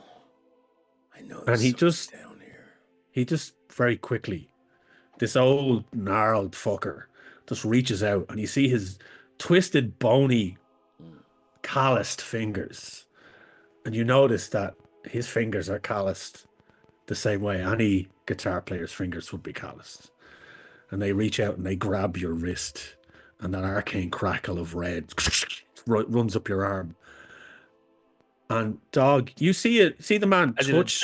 Dog, you tense his. But here's the Dog. Like you don't see the crackle. You see him touch James gently on the arm, but James, you feel a tightened grip, and your mind's eye is pulled as they're up, and your chest. You feel like the air has been sucked out of your chest. And Dog, you just see the two of them staring at each other at the end of the bar, a split second. But James, you are pulled out of that space. Is he pulled through the never? Oh, there we are. Well done, motherfucker.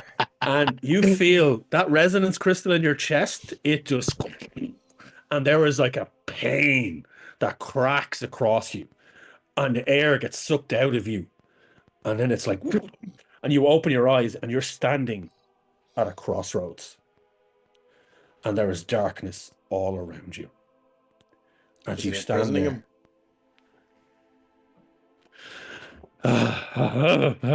It's gonna keep coming. I'm sorry. It's going to keep coming. I'm going to mark a fear for that one. You are standing at this crossroads and you are alone. And you look in all directions and it's just darkness as far as the eye can see.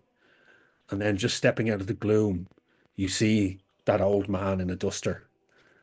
But then his form fades away and you see a tall, formless individual.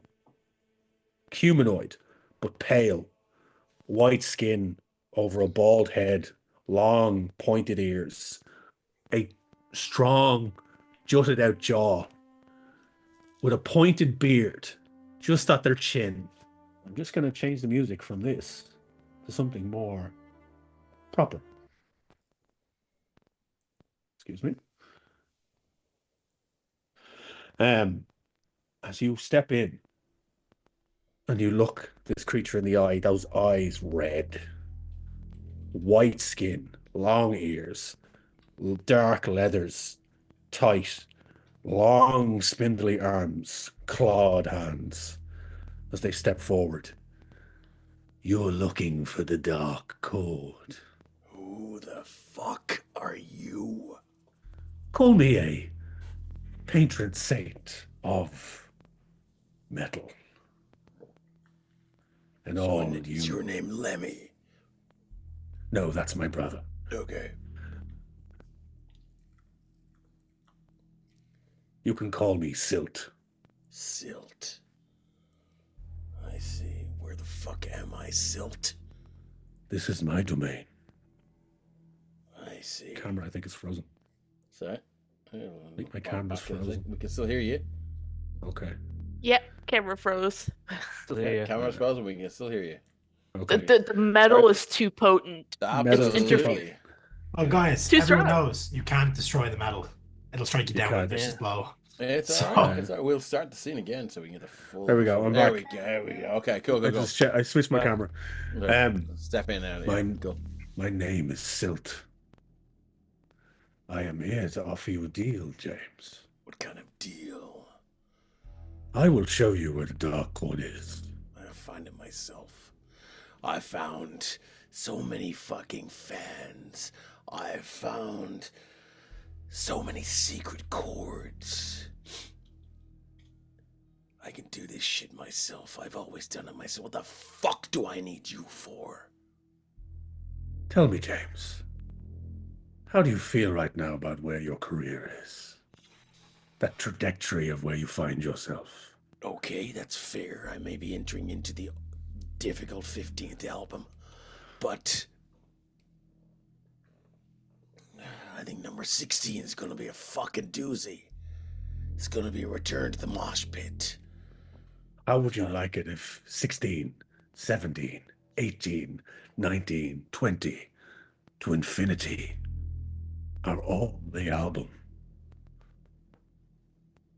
I can make that happen for you, James.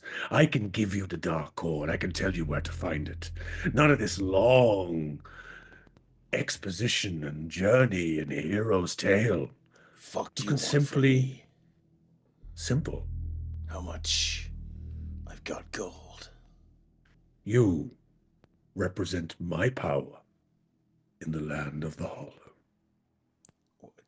I need. I mean, what do you want me to write some songs about you and Sing my praise.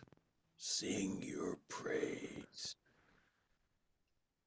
I mean, like one song on an album, or because it would be like a gospel album or something. If all the songs were about you. I'm talking about pure, unadulterated, dark metal. like black metal. Isn't all metal black? No, At it's its heart. not. The blackest metal comes from the north. Well, if it makes you feel better, go find a forest in Norway and traipse Yes. about. No way, I But- want to do that. But okay. I can give you the power and the confidence to be who you want to be. I have the confidence. Do you, really, in this current state? Is there a role that James needs to make to bullshit here? Because he, Yeah. or even can he bullshit? Yeah, 'Cause if I you think want. that this entity knows a lot about him. Yeah, no, this entity, like, so Yeah. you, So, I mean, so, yeah, you, you can yeah. do one or two things here for me, right? I Yeah. will allow you to do you can do a performance roll or a deceive roll, or you can do you can do a performance roll or deceive, or you can do a sense or perceive roll to see whether this guy's bullshitting you or whether he really can help you, or if you want to try and convince him you don't need his help. I think James is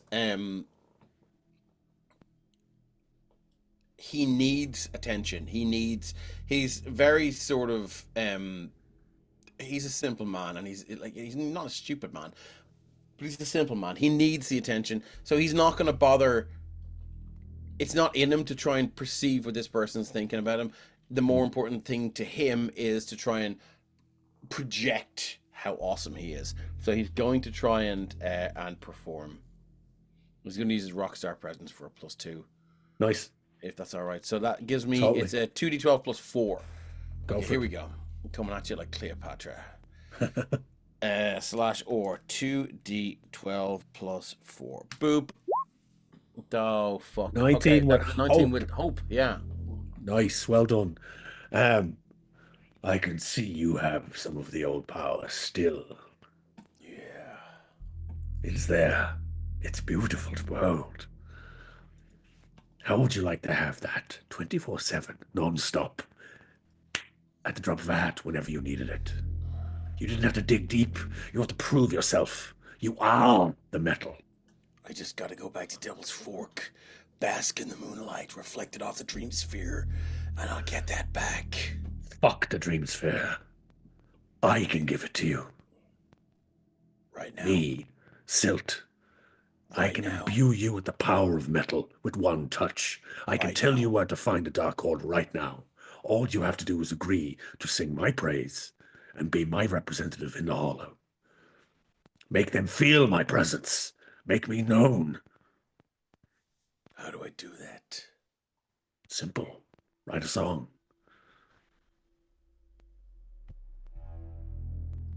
I've got an idea for a song, silt but true.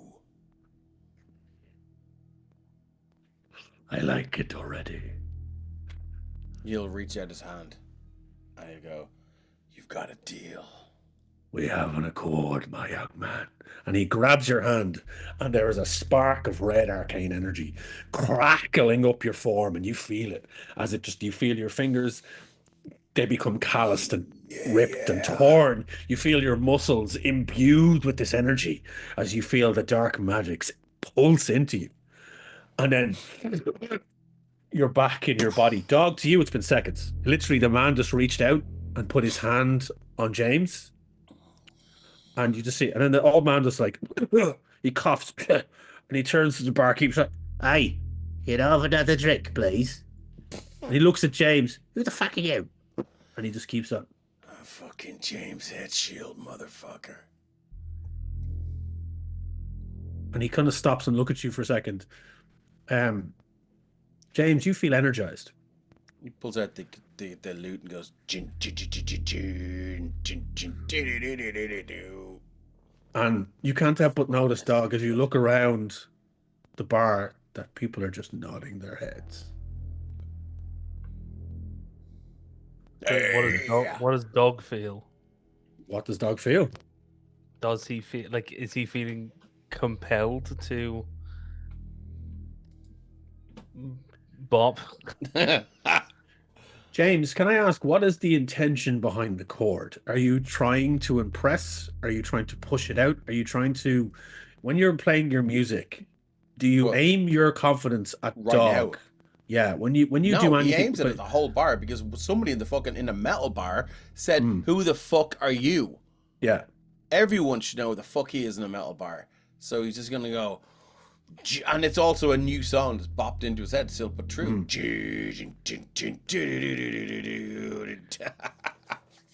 So that's what's happening there. Sorry, I laughed. Dog, I need you to give me a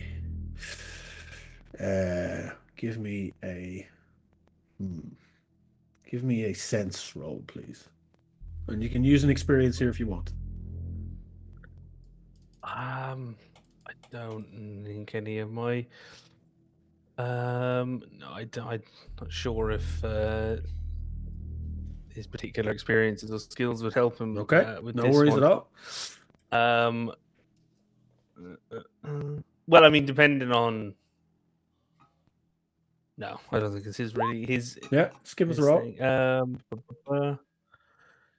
That is 19 with hope. Hope. You find yourself nodding along, and it's strange. You're nodding along to this, even though this isn't your type of music, but you can't help but feel it's impressive. But you just watched that old man change from something you weren't expecting. Mm. And it's like he was a different person a second ago, but you can't help but feel this beat and rhythm, and you're just like, this is fucking good stuff. It's just there. And like you see James now, and he looks bigger. He looks bigger and stronger, and he looks more in himself and his presence. And James feels it. And it's like when he's playing those chords, there's crackling of energy over his fingers. He's riding the lightning. I'm gonna turn to James. Yeah. What just happened? It's fucking inspiration. I've been waiting so long for this. Now, I've got a song about riverbeds and the way sorry, I've got a song about riverbeds and the way they bend. What's left behind as the water rushes down and takes a turn, kind of like life. It's called Silt But True. Ga ga ga ga ga ga. I need to get a drummer. I know there's a drummer up above below in Devil's Fork. He's a drummer. His name is Desi Hopkins. I think when you hear him play, his like a train leaving the station. It's amazing.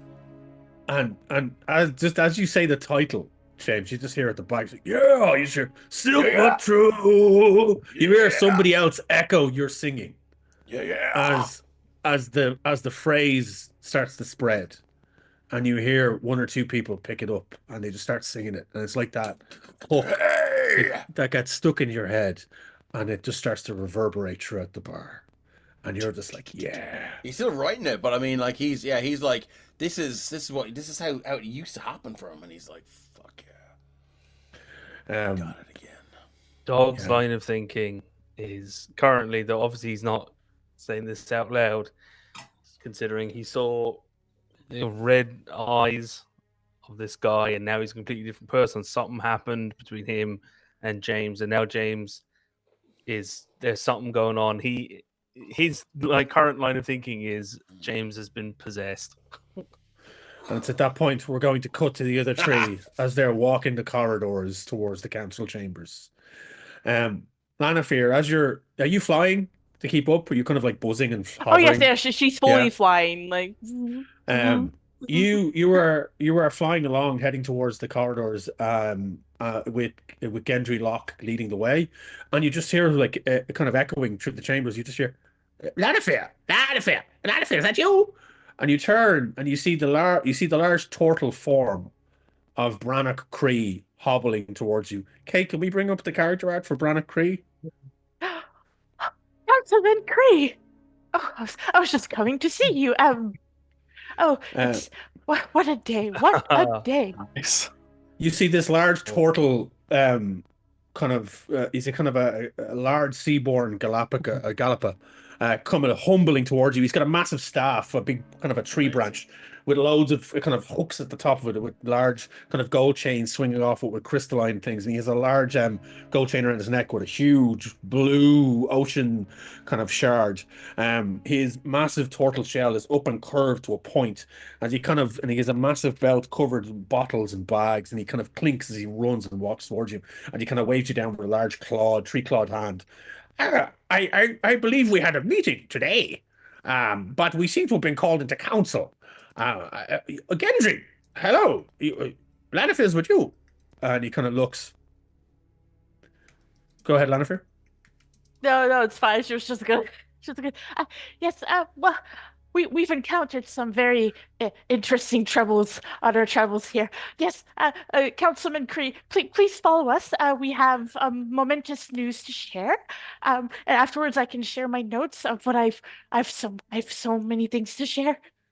Excellent. You see, as you take in for Paradox and for Ramble, you see Brannock for the first time. He is a massive turtle-shaped individual, a huge turtle, with a massive shell on his back that is just kind of carapace seems to come over his head in a march hook.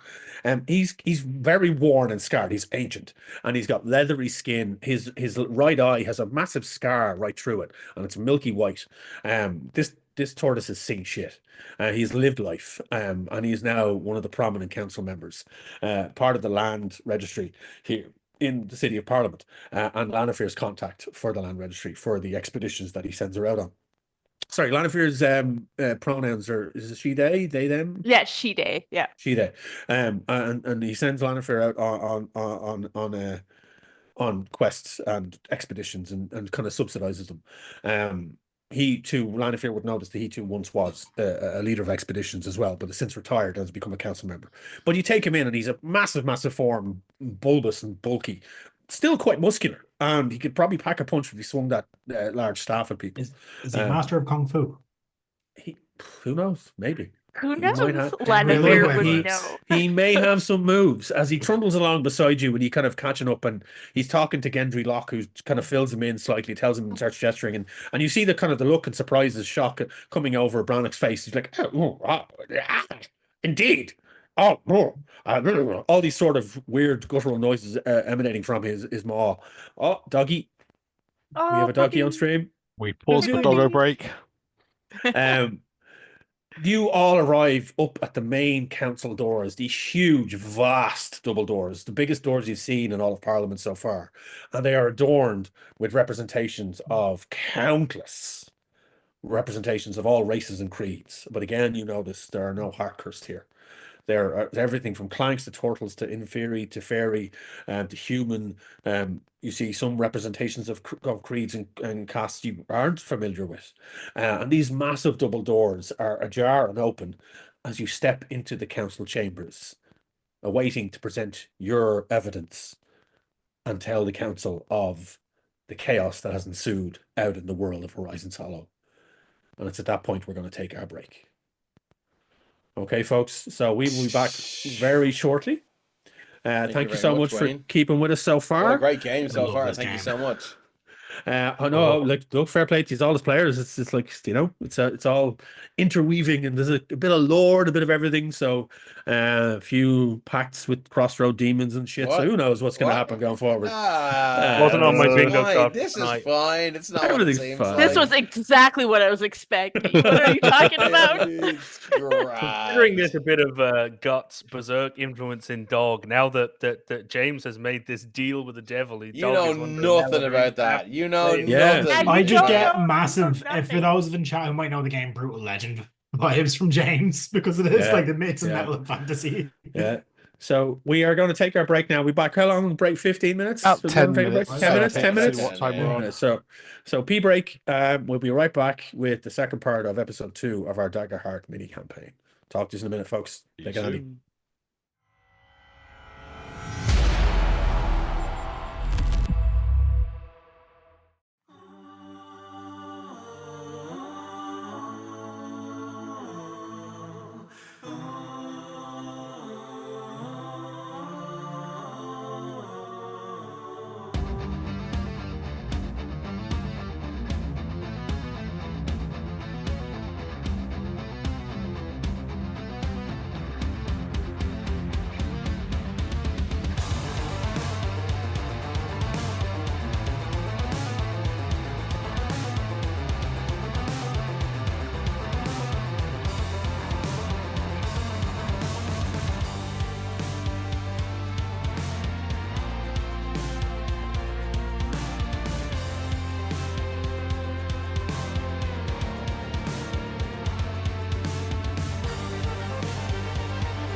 What drops? Hello and welcome back. Thank you for remaining with us. I'm not going to apologize for the puns. You know what you signed up for when you started. This one's on you. I want to say a quick thank you before we resume this action to It's a Map, who is our technomancer for the evening. She is doing a sterling job. And down there, have a look. There's a tip the technomancer button. So she needs coffee to run. We need to prepare coffee. So press the tip the technomancer button. I and will. supply I will caffeine. say to Rep as well. Just It's a Map has been helping me throughout the week with the art uploads and all this stuff. Unbelievable, and we could not do this without her. Yeah. She's phenomenal. So fair play to her. Yeah, we had She no is idea that awesome, artwork and was she's there. my wifeling. She's Yeah. a very great person. That artwork, obviously, by our very own GM. You will notice that the advert for Nos, Nancy Farazzu, I don't know how to pronounce it. Nats Ferratu. That's Farazzu is running in Twitch chat stream elements is running there. So detail of that. We do recommend that as something to look out for. Artwork for the characters, you'll see in a moment. That's by us using Hero Forge music. I think you supply some of the music for this. Let's come Yes, from. Music is. I have a large library of license-free music that I use, and I've uploaded A it all. very to large 120 for library. this. Yeah, very large library. Marvelous stuff. And while the map itself comes from the Daggerheart campaign, it is coloured by Wayne as well and populated by the table as a little collaborative effort to Daggerheart, which is wonderful. We mentioned the characters. Wayne, should we just do some introductions? Yeah. So what we're going to do is we didn't do it at the start of the game, but we're going to do it at the start of the second half. Everyone's going to go around and introduce their characters again, and just give you a small tidbit of what they are, who they are, what they do. So who are we going to start with? I'm looking at start with Wayne and tell us a bit about you and what you do. me. Yeah. Okay. So me, I'm the GM. I'm Wayne. You can find me obviously here on this Daggerheart stream every second Sunday for the next couple of whatever. But you'll also find me over at the Sorcery and Shenanigans, the Irish podcast Sorcery and Shenanigans, YouTube channel, Spotify, anywhere you find your podcasts. That's our TTRPG stream. Currently up to episode 22 of our campaign, which is kind of like a hybrid homebrew Spelljammer campaign that I am running along with my co-hosts Kim and Jill, who are fantastic, but also with a cadre of guest players as well, familiar faces. Oh, well, look, I mean, get some of us on there. 100%. No, that's on the pipe. That's in the pipeline for sure. We also have our general podcast as well, which is the Irish Pubcast, which has been around for forever, literally forever. Yeah. But anyway, but also you'll find me over at Rogue Comics Ireland, which is where you'll find Nats Ferratu in our Rogue Comics store. There should be links in the chat somewhere for all this malarkey. So that's me. That's me. I'm done. So please, the players here, introduce your characters. Let's kick it off here with Lanafear. Me, I'm the first one. Yes, so my name is Kat. You might have judged from my accent that I am the odd one out here. It's like, she's not Irish. No, I'm not. I'm not English either. I am the better half of our Canadian duo. The other one is Craig, my dear friend and GM. Hello, Craig. I am playing Lanafear Calidor Min Raminas, or you can just call her Lanafear for short. If you lack creativity, that's fine. She is a wild-born wizard, wizard second, natural historian first. She is very much an intrepid adventurer who will wrestle with some Dreamsphere alligators if she must, all in the name of science, respectfully. We have not seen her magical capabilities yet, but I'm fairly certain we're going to be seeing some of that Fey magic very soon. Okay, next up we have James. Oh, hey, hi. I'm Dave, GM for the Saffron Saga, Rebirth of the Graven King, and the Starless Twilight. Tonight I will be playing James Hetfield. James is a sly-born human bard who formed and wrote the majority of the songs in the heavy metal band Mithralica.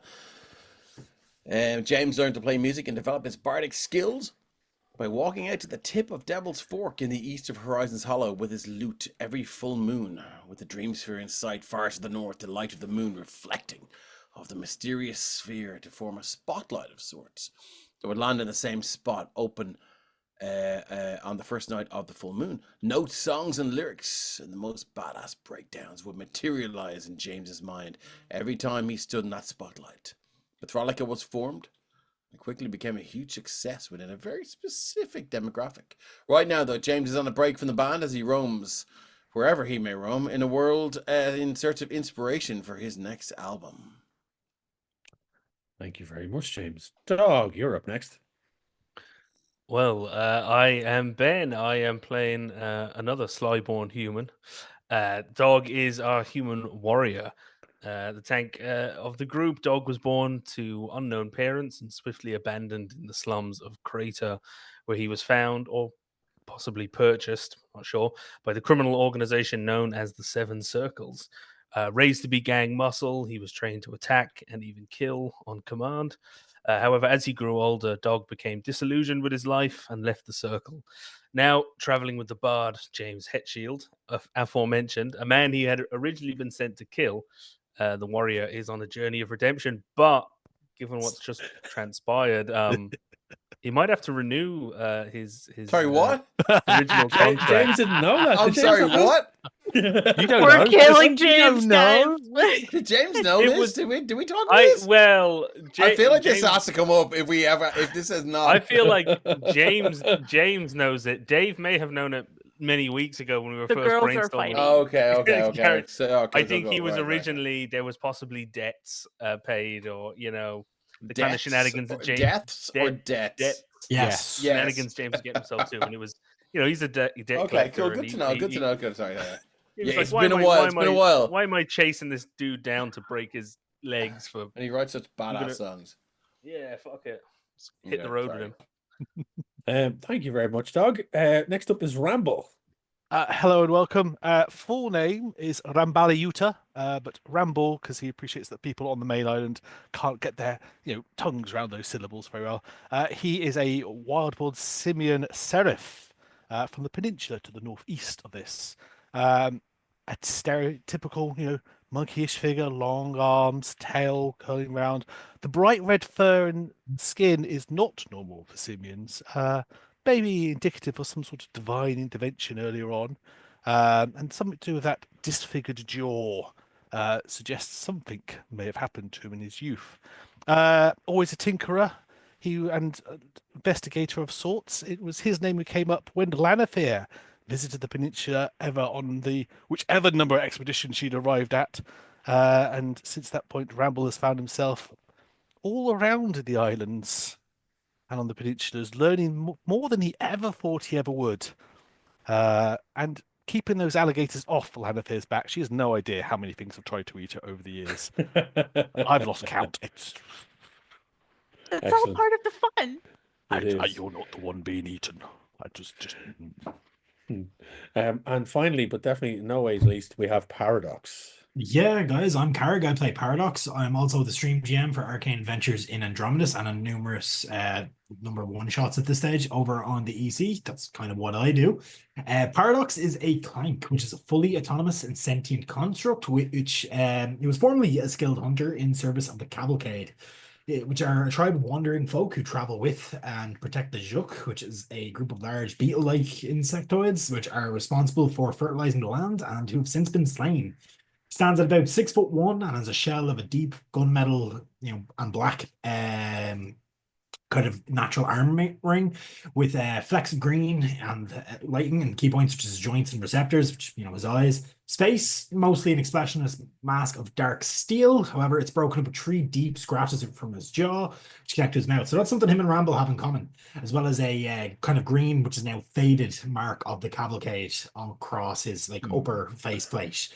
So Paradox kind of fills that Strider archetype in the party, the kind of gruff ranger that is kind of tired of everybody's shit, but he has things to do. Nice. So that makes up our entire adventuring crew. So without further ado, we're going to jump straight back into this, where we now find both the trio of Lanafir, Paradox, and Ramble stepping into the council chambers. As Gendry and Brannock both move to take their position, you step into this large circular chamber. At points there, it's kind of like a 6-star. 6-point star in the center of the ground, carved into it, and at each tip of each point, you see a pedestal with a glowing orb atop it. And each member of the council stands at such pedestal, representing their race and their station, be it the Justicar, the land registry, we have the merchants, we have the towns. The Justicar oversee the entirety of Horizon Hollow, but we also have the City of Parliament represented here by their own set of guardsmen. We also have a couple of other individuals. Lanifer, you'd be aware of their positions, and they would be of the kind of like the upper echelons and the lower echelons of the city, representing both classes. And there's already a session in place here before both Gendry and Brannock take their place. As you step in, you notice a single figure standing in the center of it, addressing the 4 council members that are there. Okay, can we bring up the art for Mikhail Bernatu? Please and thank you. You see this tall, lithe, blue-skinned individual with a high collar robe, their hands pressed together as they talk and gesture and put their hands back together. Their face is covered in kind of like tribal tattoos, and they seem to be, at first, you think they're an Infernus, but they have large horns that protrude from their heads and back across the top of their scalp. With dangling chains and jewelry adorned, pierced ears that are long and pointed. But as you take in this individual, you notice that these horns are made of pure granite and rock, and there are mossy outcroppings on the side of their faces. And these tribal tattoos seem to be actually scars that are burnt into their skin. They stand there regal in form, booming in voice, but not overpowering. They seem to be confident in their sake, and you just start to hear what they're saying. We need representation in the realm of the Hollow and in the city of the Parliament. Long have my people been cursed by the trespasses of our ancestors, and long have we been wronged for deeds we did not undertake. I am here today, like I've been here so many days, pleading with the Council of Parliament to recognize us as a legitimate member of the council and of this realm. You get from this and from his thing that he is actually a Heartcurse. He is a descendant, and he is very eloquently putting forward his case to be given the rights he so deserves in his mind compared to everyone else. Because all of you know that these Heartcursed are treated like second-class citizens just because of their ancestry. They don't have the same rights as everyone else. They're looked down upon. They're looked upon as very much lesser than the ruling classes in Parliament and across the Hollow. There are elements that they are used for, generally hard labor. There is places on the Hollow that take advantage of them and use them for undertakings that would not be bereft of any living creature because they are Heartcursed, and it's the only work that they can find. And you see this tall, regal figure standing before you, proud and imposing. And you see the look of the council members all looking shifty at each other, some of them looking like they wish to give their support. And Lanifer, you know Brannock's stance on this. He believes that the Heartcursed shouldn't, and they don't call themselves the Heartcursed. They don't consider themselves, because they think that is a derogatory term that has been used by all. They actually call themselves the Blessed, because they are in touch with the land. They are in touch with nature. They have a history of being, they live amongst the forest. They live amongst the kind of the wilderness, because that's where they're accepted and that's where they're in touch. And there are large settlements of them throughout certain parts of Horizon Hollow. But they don't have any representation in Parliament. They don't have any representation on the council. And as you have seen throughout Parliament, they're not seeing in any art. Paradox. Would there have been any Heartcurse or Blessed or Heartcursed in the cavalcade? There would have been a few. Yeah. Okay. They would the cavalcade would have been one of the refugees. It would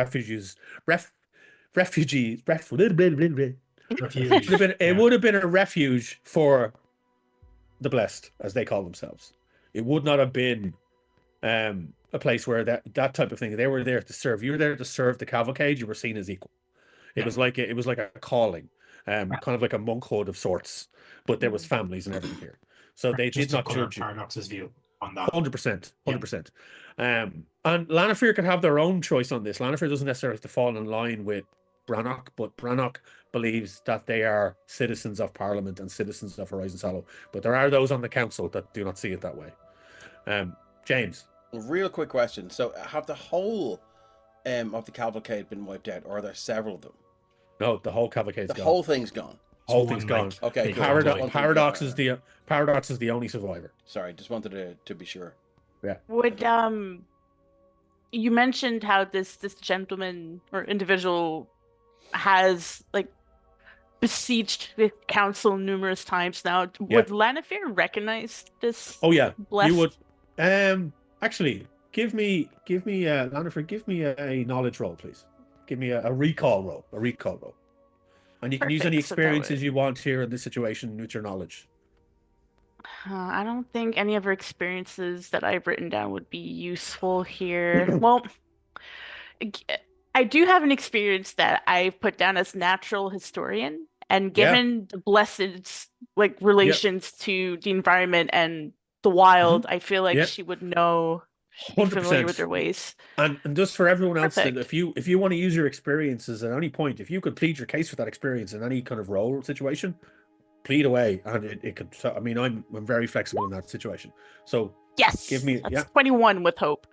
Ooh, nice. Yeah, you know who this individual is, and you know that he has pleaded for the rights of his fellow blessed for countless years, for decades. He is ancient. He's one of the oldest descendants of the Heartcursed, and he has been the long time representative. And he has done a lot of good. He has brought the blessed further along in their rights and given them more accessibility and they are now there's very few blessed seen on the streets of Parliament, but those that are there because of him. And they're generally there striving for their rights and their right to exist in this world and not be shunned. And there are elements in Parliament that are like sections where they go that are just for them. Dog, you have a question? Interesting. Just as an aside there on the blessed / heart curse, you were saying now this individual is extremely long lived at this stage. Yeah.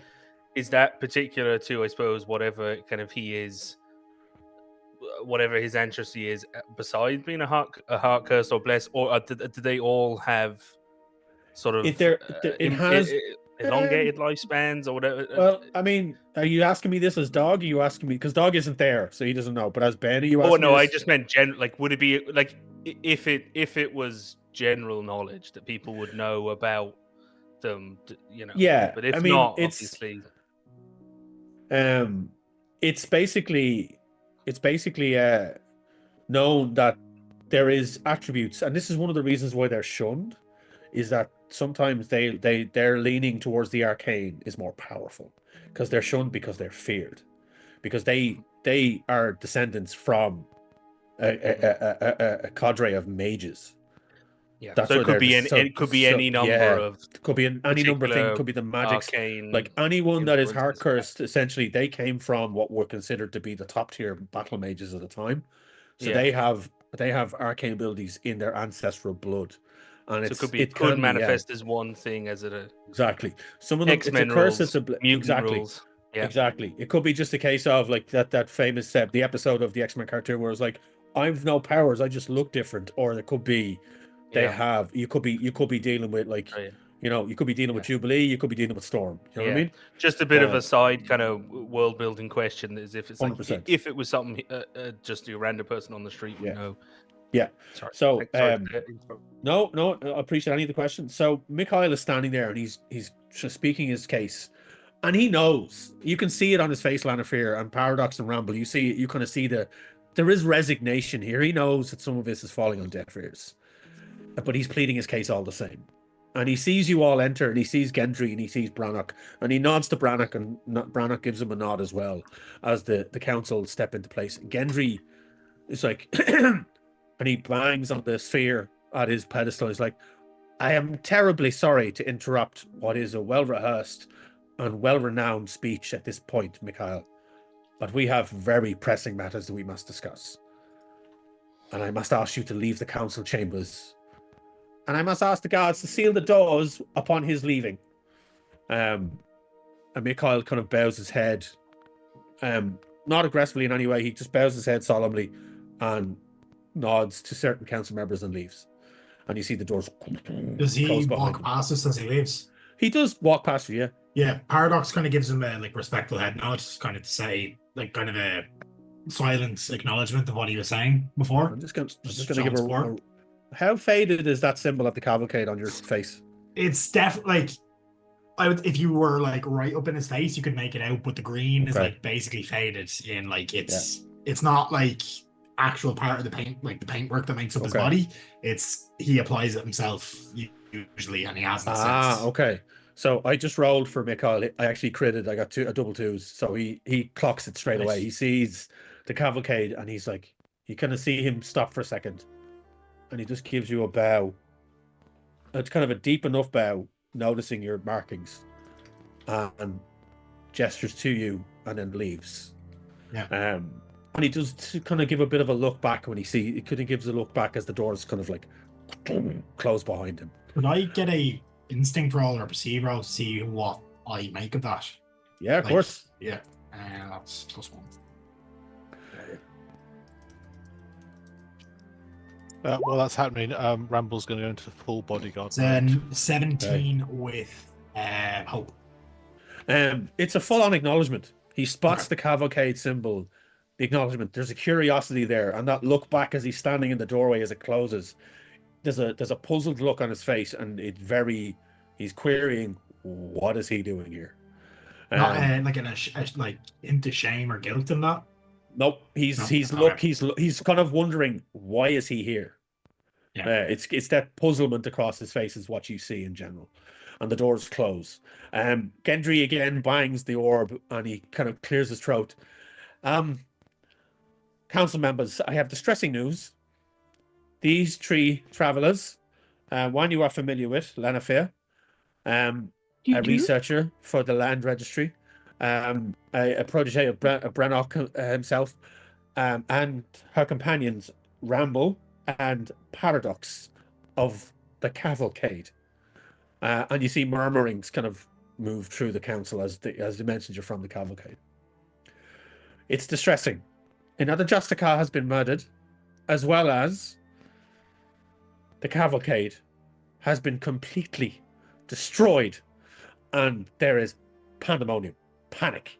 Even the guards that are there, you hear mumblings, and the Oh, dear. council members are like, "What? What?" And Brannock has Councilman. already heard this. Yeah, Brannock has already heard this, and he's just like, he's kind of shuffling on his feet, and you see the other council members all turn to each other in panic. And one council member on the far side, a tall female figure, beautiful ebony skin, thin, pinched face, a huge high collar and a white robe. As she stands forward, she's like, "How is this possible? How? The cavalcade." Paradox is going to start walking towards like the center of the room where Mikhail was addressing them, and he will, from his like, he's kind of on the walk. He'd removed it from his bag and kind of kept it under his cloak. Yeah. He'll walk to the center of the room, and he's going to hold up the banner of the cavalcade.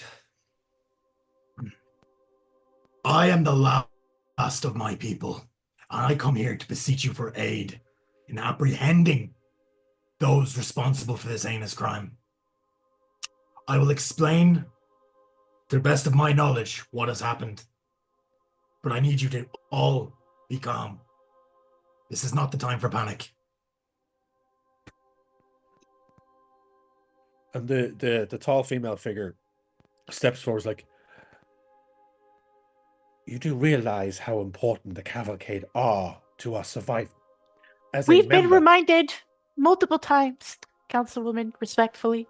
I lived among the Zook. Of course, I am aware of how important they are to our ecosystem. There is a shuffle behind you, and Brannock kind of like bangs his staff.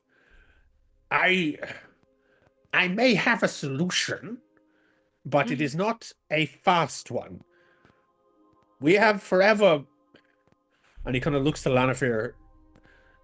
I never told you this, but we've been following the Zook for decades, for eons, for hundreds of years.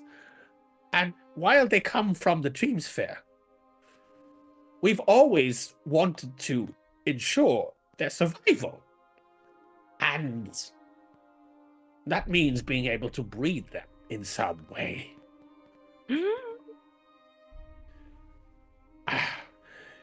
It hasn't arrived to that moment just yet, but we are close.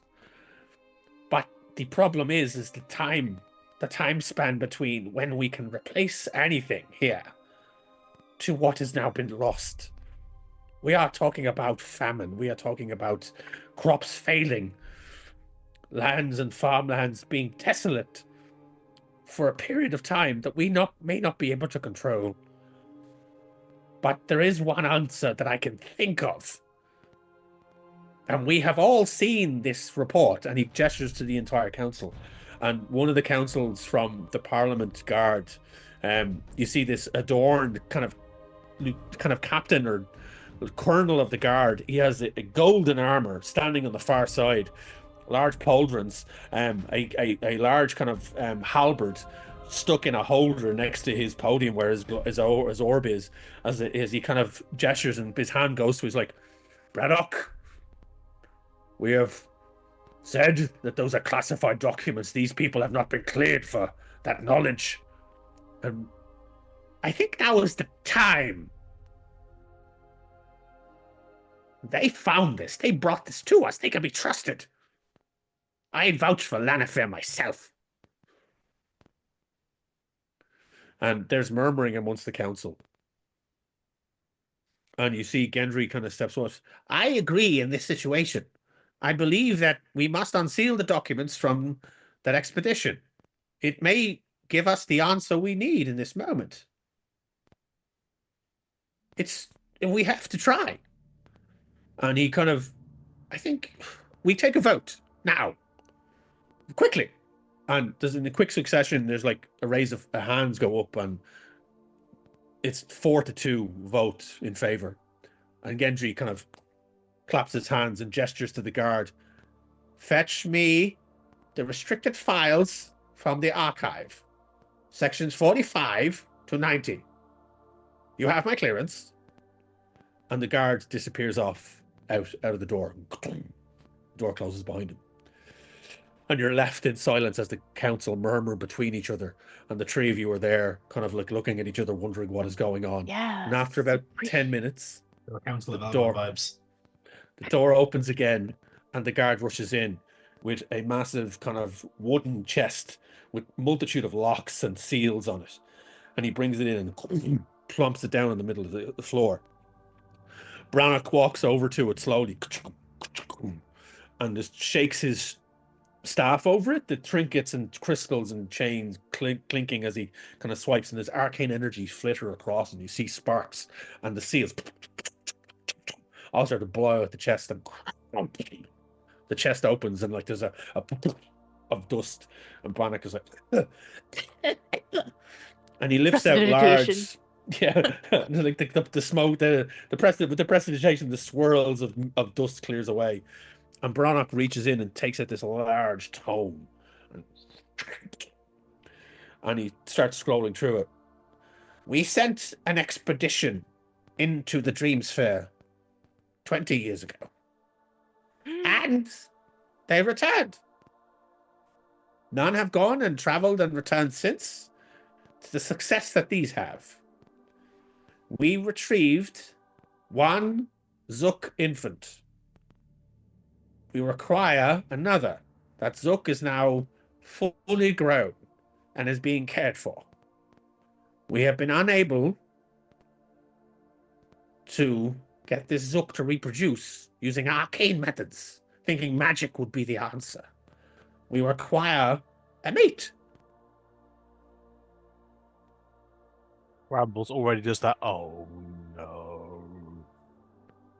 Nature always finds a way. And he kind of like there, and you see as he moves the tome, he folds out pages that flop and roll out onto the floor, and there's like maps and drawings and scroll. You can see it like there's all these different kind of designs and different things. notes. And Lannifer, you see it with your keen eyesight. You can see all the notes and you can see the references and you can see the diagrams and the imagery, flora, fauna, loads of different things that reference the Dreamsphere. We are not going to ask you to retrieve a Zook from the Dreamsphere. That would be too much to ask of the three of you. We can send an expedition for I'll that. go. You will go. Be able to stop Lannifer. No, If you I go. I tried. must go. This is my life's work of gamble. I can't. And I'm not stopping you. I'm saying they can't stop you either. Absolutely Well, not. I mean, I'm we've been wanting to go there for some years, so. Well, I've spent years studying the Dreamsphere, and now we find out that there's a Zug and that breeding is possible. I'm. Deep breaths. Deep breaths. Take a deep breath. Calm yourself. Let the council continue. These are my people Sorry, that were wiped apologies. out. It is my duty to do anything I can to help restore their legacy, preserve what they have done. Okay. Well, that was a lot easier than I thought it was going to be. You need somebody who knows how to handle a Zook. That is true. We have our experts here that have raised the Zook we currently have. I guarantee your experts don't have the knowledge I have. Granted. We can give you all of these diagrams, all this information, and he starts to fold it back up into the tome. And you see him mutter a kind of an incantation over this massive thing. It's bound beautifully, large, kind of clasped and locks on it. And he casts his hand over it, and you see it shrink into a pocketbook. I can hold on to that. And he just kind of spins it and hands it to Lannifer. I am trusting this to you. You are an excellent lawkeeper, and you will have no problem understanding the notes.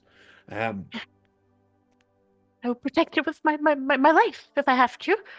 And I will protect Lannifer. Excellent.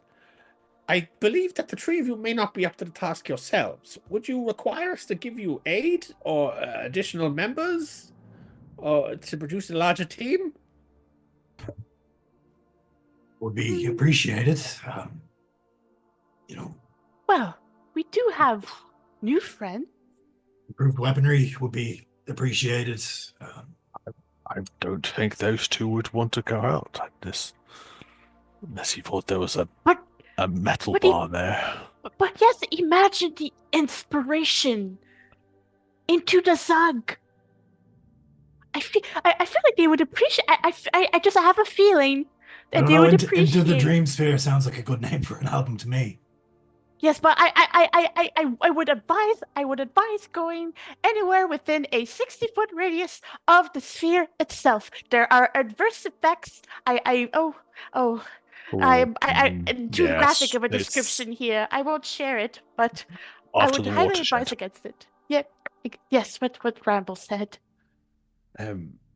Well, I think preparations must be made, I guess.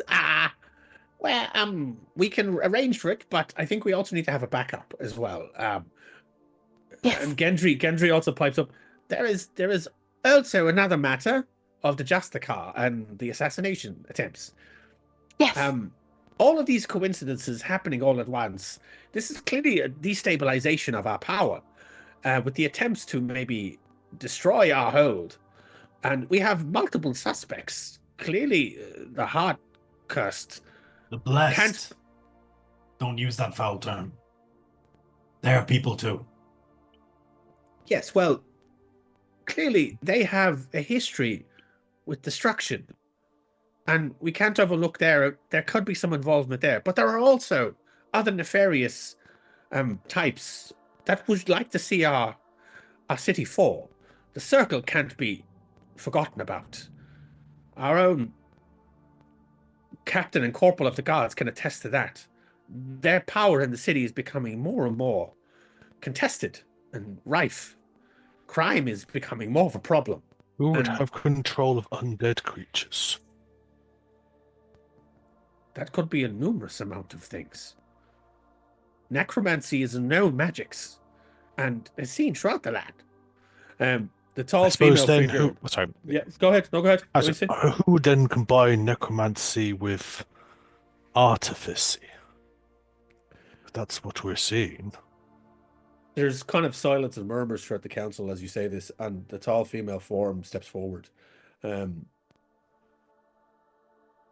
I believe I understand this types of magic. It is old, ancient, and used in times long past.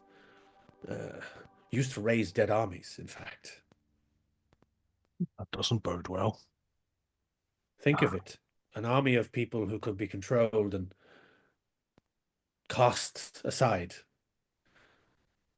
Dead don't fear pain. And Gendry kind of holds up the resonance crystal. Did you say that they were being controlled using these? Well, there was Unclear, one but on the body, I believe. Or did we know? I don't think we Yes. knew that, right? James. You did. Okay. Well, you did see it because it was in its eye, and Oh. James. There was it, one. it, it, it took it. contains the resonance of a dragon's cry. Do not activate it in here. If No, please don't. Please don't. Everyone will fall. This is all. It's so much. It's a lot of different threads, all leading to the same tapestry, I believe. I think we need to investigate this particular problem more. I think we need to take time to study this and study the influence it has.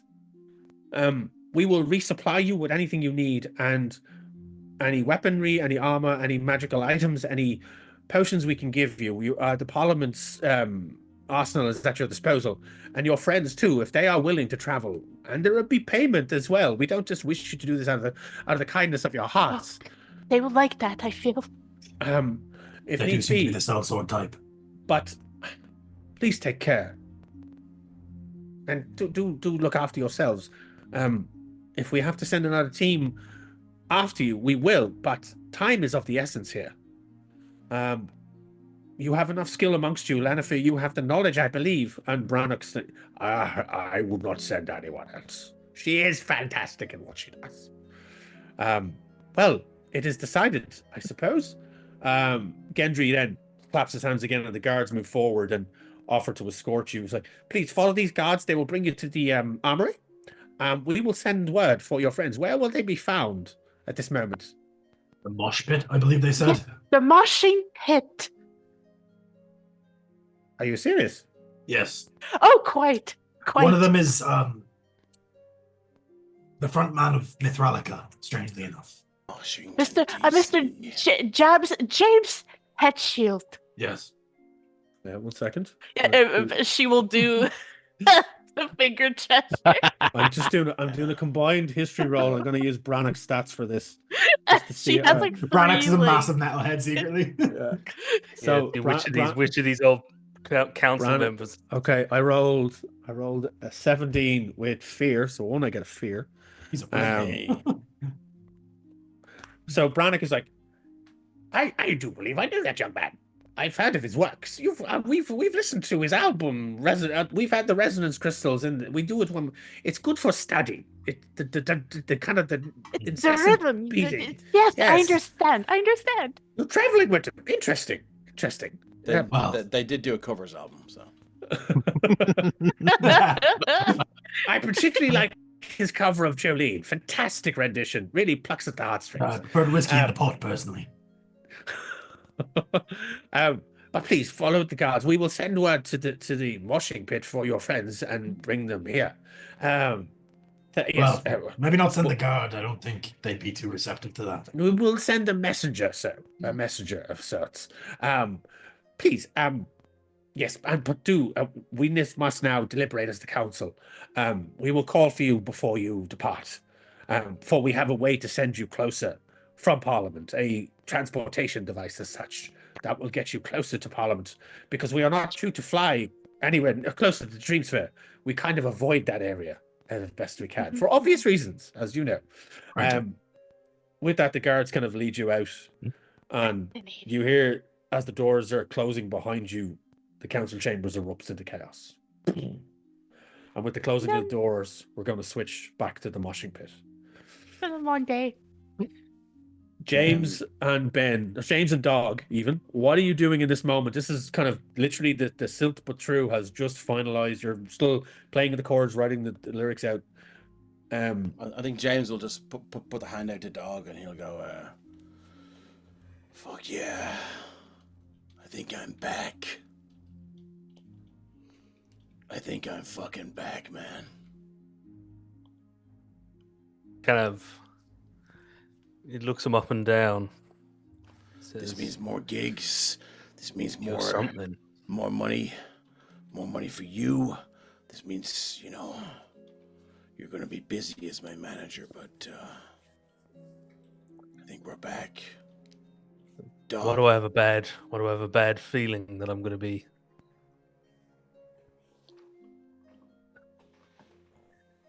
biting off more than just rabid fans and pissed off venue managers?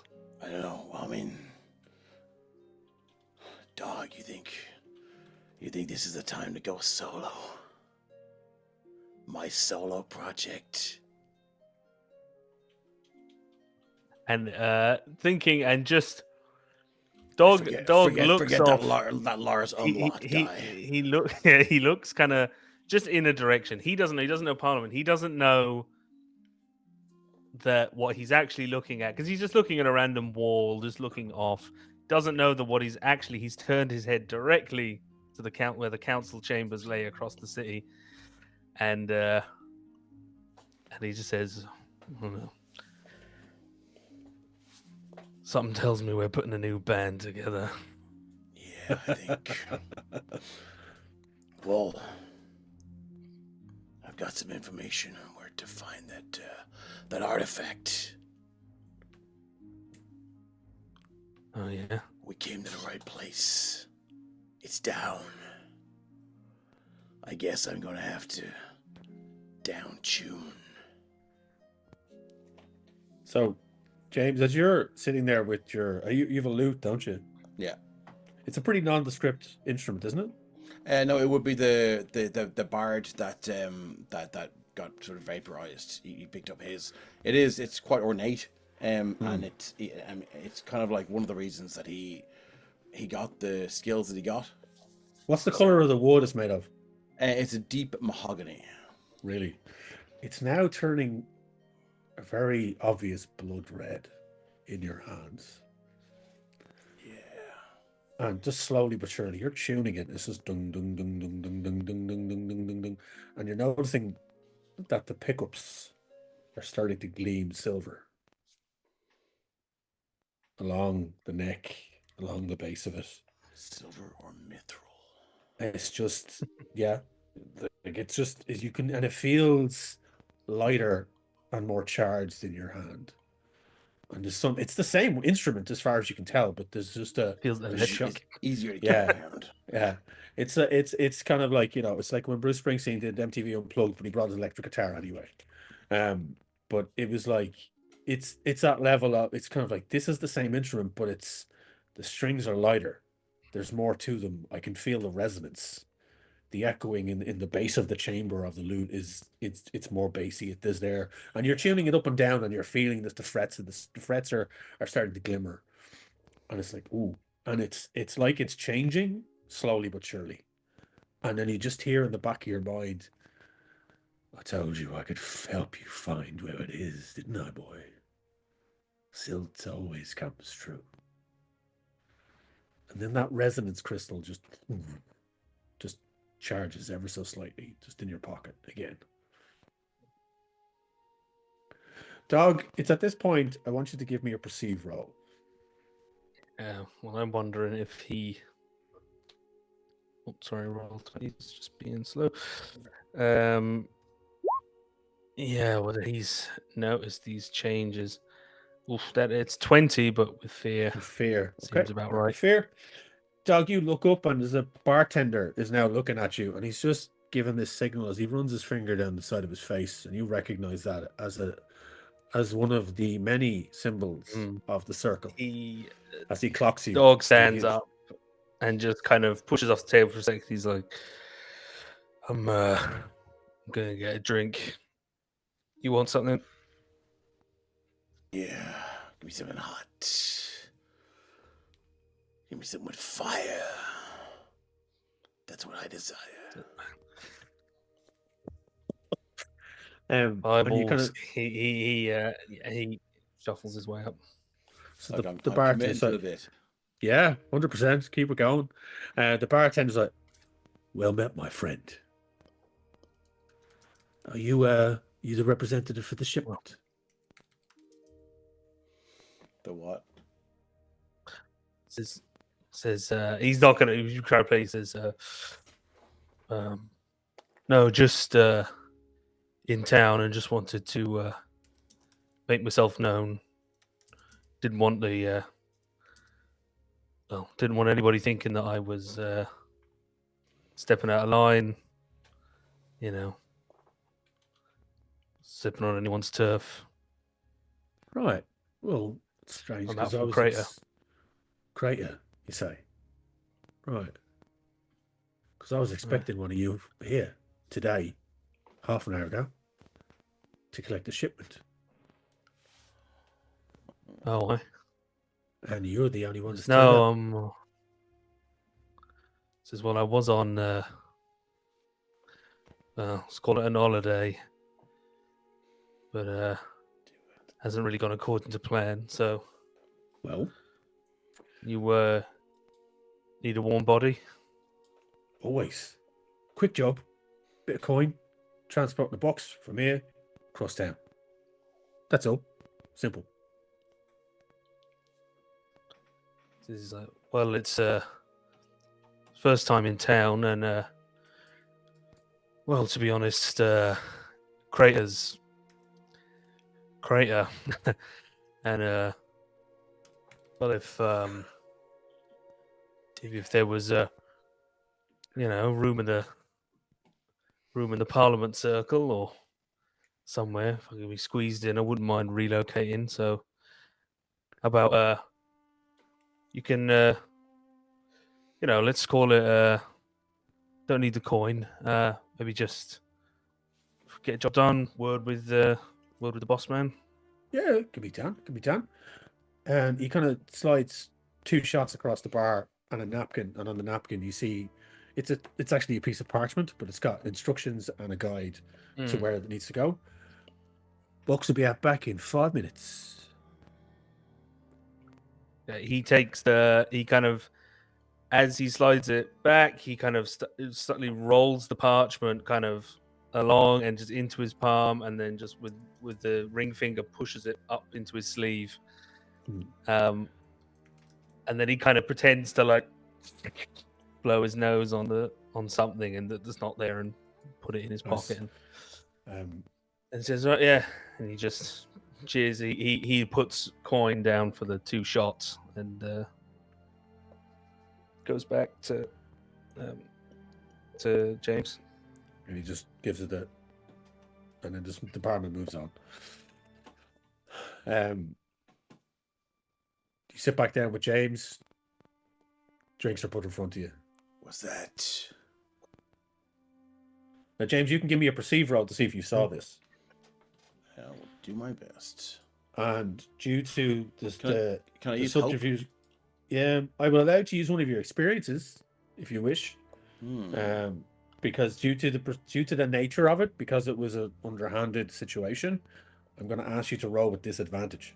So you have to be aware of something to use hope against it. Is that how it works? Or so if you want to use an experience to use you use your hope to use an experience, right? Okay. Like Dog was actively trying to hide what he was doing, even from you. So in this moment, he was actively trying to hide it. So if you want to roll with disadvantage is very similar to the advantage. You roll a d6, which you think, but you subtract it. Yeah, well, I don't think I have anything in experience. I've got Rockstar presence, Nimble Fingers, because it frets, and Song Lore. I don't think there's anything there, so I'll just roll with disadvantage then. So here we go. Cool. So it's, perceive. I've got +1, so it's sort of +1 minus a d6. Yeah. Coming at you. So, cool. Or 2d12 +1. Oh, that's not good.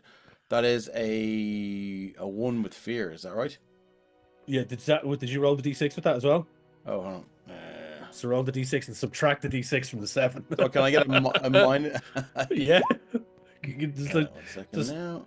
Boop. So you got Sorry, so you roll. A 2. No, a 1. Okay, a 1. So you got a 6. So James is too busy. Look at the newly improved loot. Absolutely. He's just like he's plucking at the frets. He's more focused on what he's doing, Yeah. very much in his own situation. And you can feel the arcane energies now on the frets, and you're kind of like you're digging it. You're in there. And Dog returns, and there's a shot slid in front of you, and it's Let's fucking go! Shots. hey, dog. Shots fired. Boom. All right. So Dog, you were told 5 minutes or so that package will be out back waiting for you to pick it up. So Quick question about the world. is, Does everyone speak the same language, or there's Are there- different variations. So like the Infernus would have their language, the Clankwood could have a language, the fairies would have their language. Like there'd be everything, and there'd be a general common, Yeah. but there could be other languages built in there as well. There could also be a thieves' cant of sort as well that the circle could use. Mixed bag, you know. just cool? Just working on a pun for that. So that's all right. In like a couple of minutes, Dog is planning to. He's gonna say that he's going out back for a piss. Okay. So When it few- seems roughly like before it gets to 5 minutes, it's Yeah. gonna be out back. We're going out the back door. I'm just gonna take a piss. Cans over there. And you know, it's like they're always crowded. Alley stinks less like the piss than the bogs here. Yeah. All right. Yeah. Be quick. Yeah, I'll be back in 2 shakes of the lambs. Well, Yeah. Make sure to shake it off. Whiplash. So you step out into the alleyway, and it's clear enough for what you can see. And sure enough, you see the barkeep just kind of like putting a crate down and looking up and seeing you. Small enough box, and he kind of just gives you the nod and heads back in through another door towards the kitchen area. And you see there's a small box. It's like not huge, not a massive crate, something you could probably just tuck under your arm. Just sitting there on the ground, unmarked, just a regular little wooden box. Dog just gives a look. Gives a look down the alley. He is kind of pretending to piss. Gives a look down the alley. See something? He looks up. Do you have your Todger actually out in your hand? How do you pretend to piss? Do you make like It's leaning against the wall. Yeah. He's got a water skin. Yeah, he's just his a little kind of dribble. He's turned like face into a corner, and it's and he looks over his shoulder. He's looking up, as if he's just kind of generally looking around, but he's trying to see if anybody's gonna see him pick this up. So you're standing next to the crate. You're kind of you're leaning against the wall, water skin or whatever, and then all of a sudden there is a blend of smoke behind you, and stepping out of it is a form. Kat, can we bring up the artwork for Ven Latour? As you see this female form, long blade, that slides along your shoulder and at your neck and into the wall, and it pins you. And you feel that at the other end, and you see the pinch of a dagger up against you. And she just up against your ears like, "Welcome to Parliament, boy."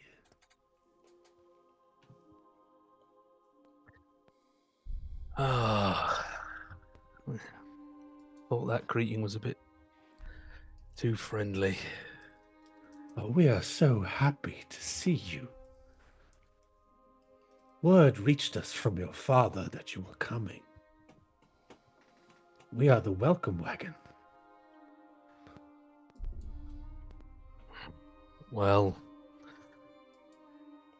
you haven't slit my throat yet, even though you could have. So, let's talk about what we're here to talk about, or finish the job. Oh, we can parley. Just put that away and I'll put mine away. He does. He was reaching for a dagger, but he just tosses a dagger down the alley. And she kind of pulls the long blade out, and you still feel the dagger in your back, and you hear her sheathe the long blade in its scabbard. And then she steps back And you turn, you see her in her full form. This female tiefling, black horns that are kind of coming up out of the front of her head, that's framed by fiery red hair that has streaks of orange and yellow through it, short, cropped to her shoulders. She's wearing a leather bodice with a kind of an emerald iron belt that has a red sash that falls down the front. Her skin is kind of tanned. It's not like it's like for a tiefling, she looks almost humanoid. Human. She looks almost human. She has like very tan skin, so she's definitely got some human in her somewhere. But she is very much a tiefling as her tail flicks behind her. She steps back, holding the dagger out, and she goes, "Why would you be running from a man as such as your father? And why would you come to my city?"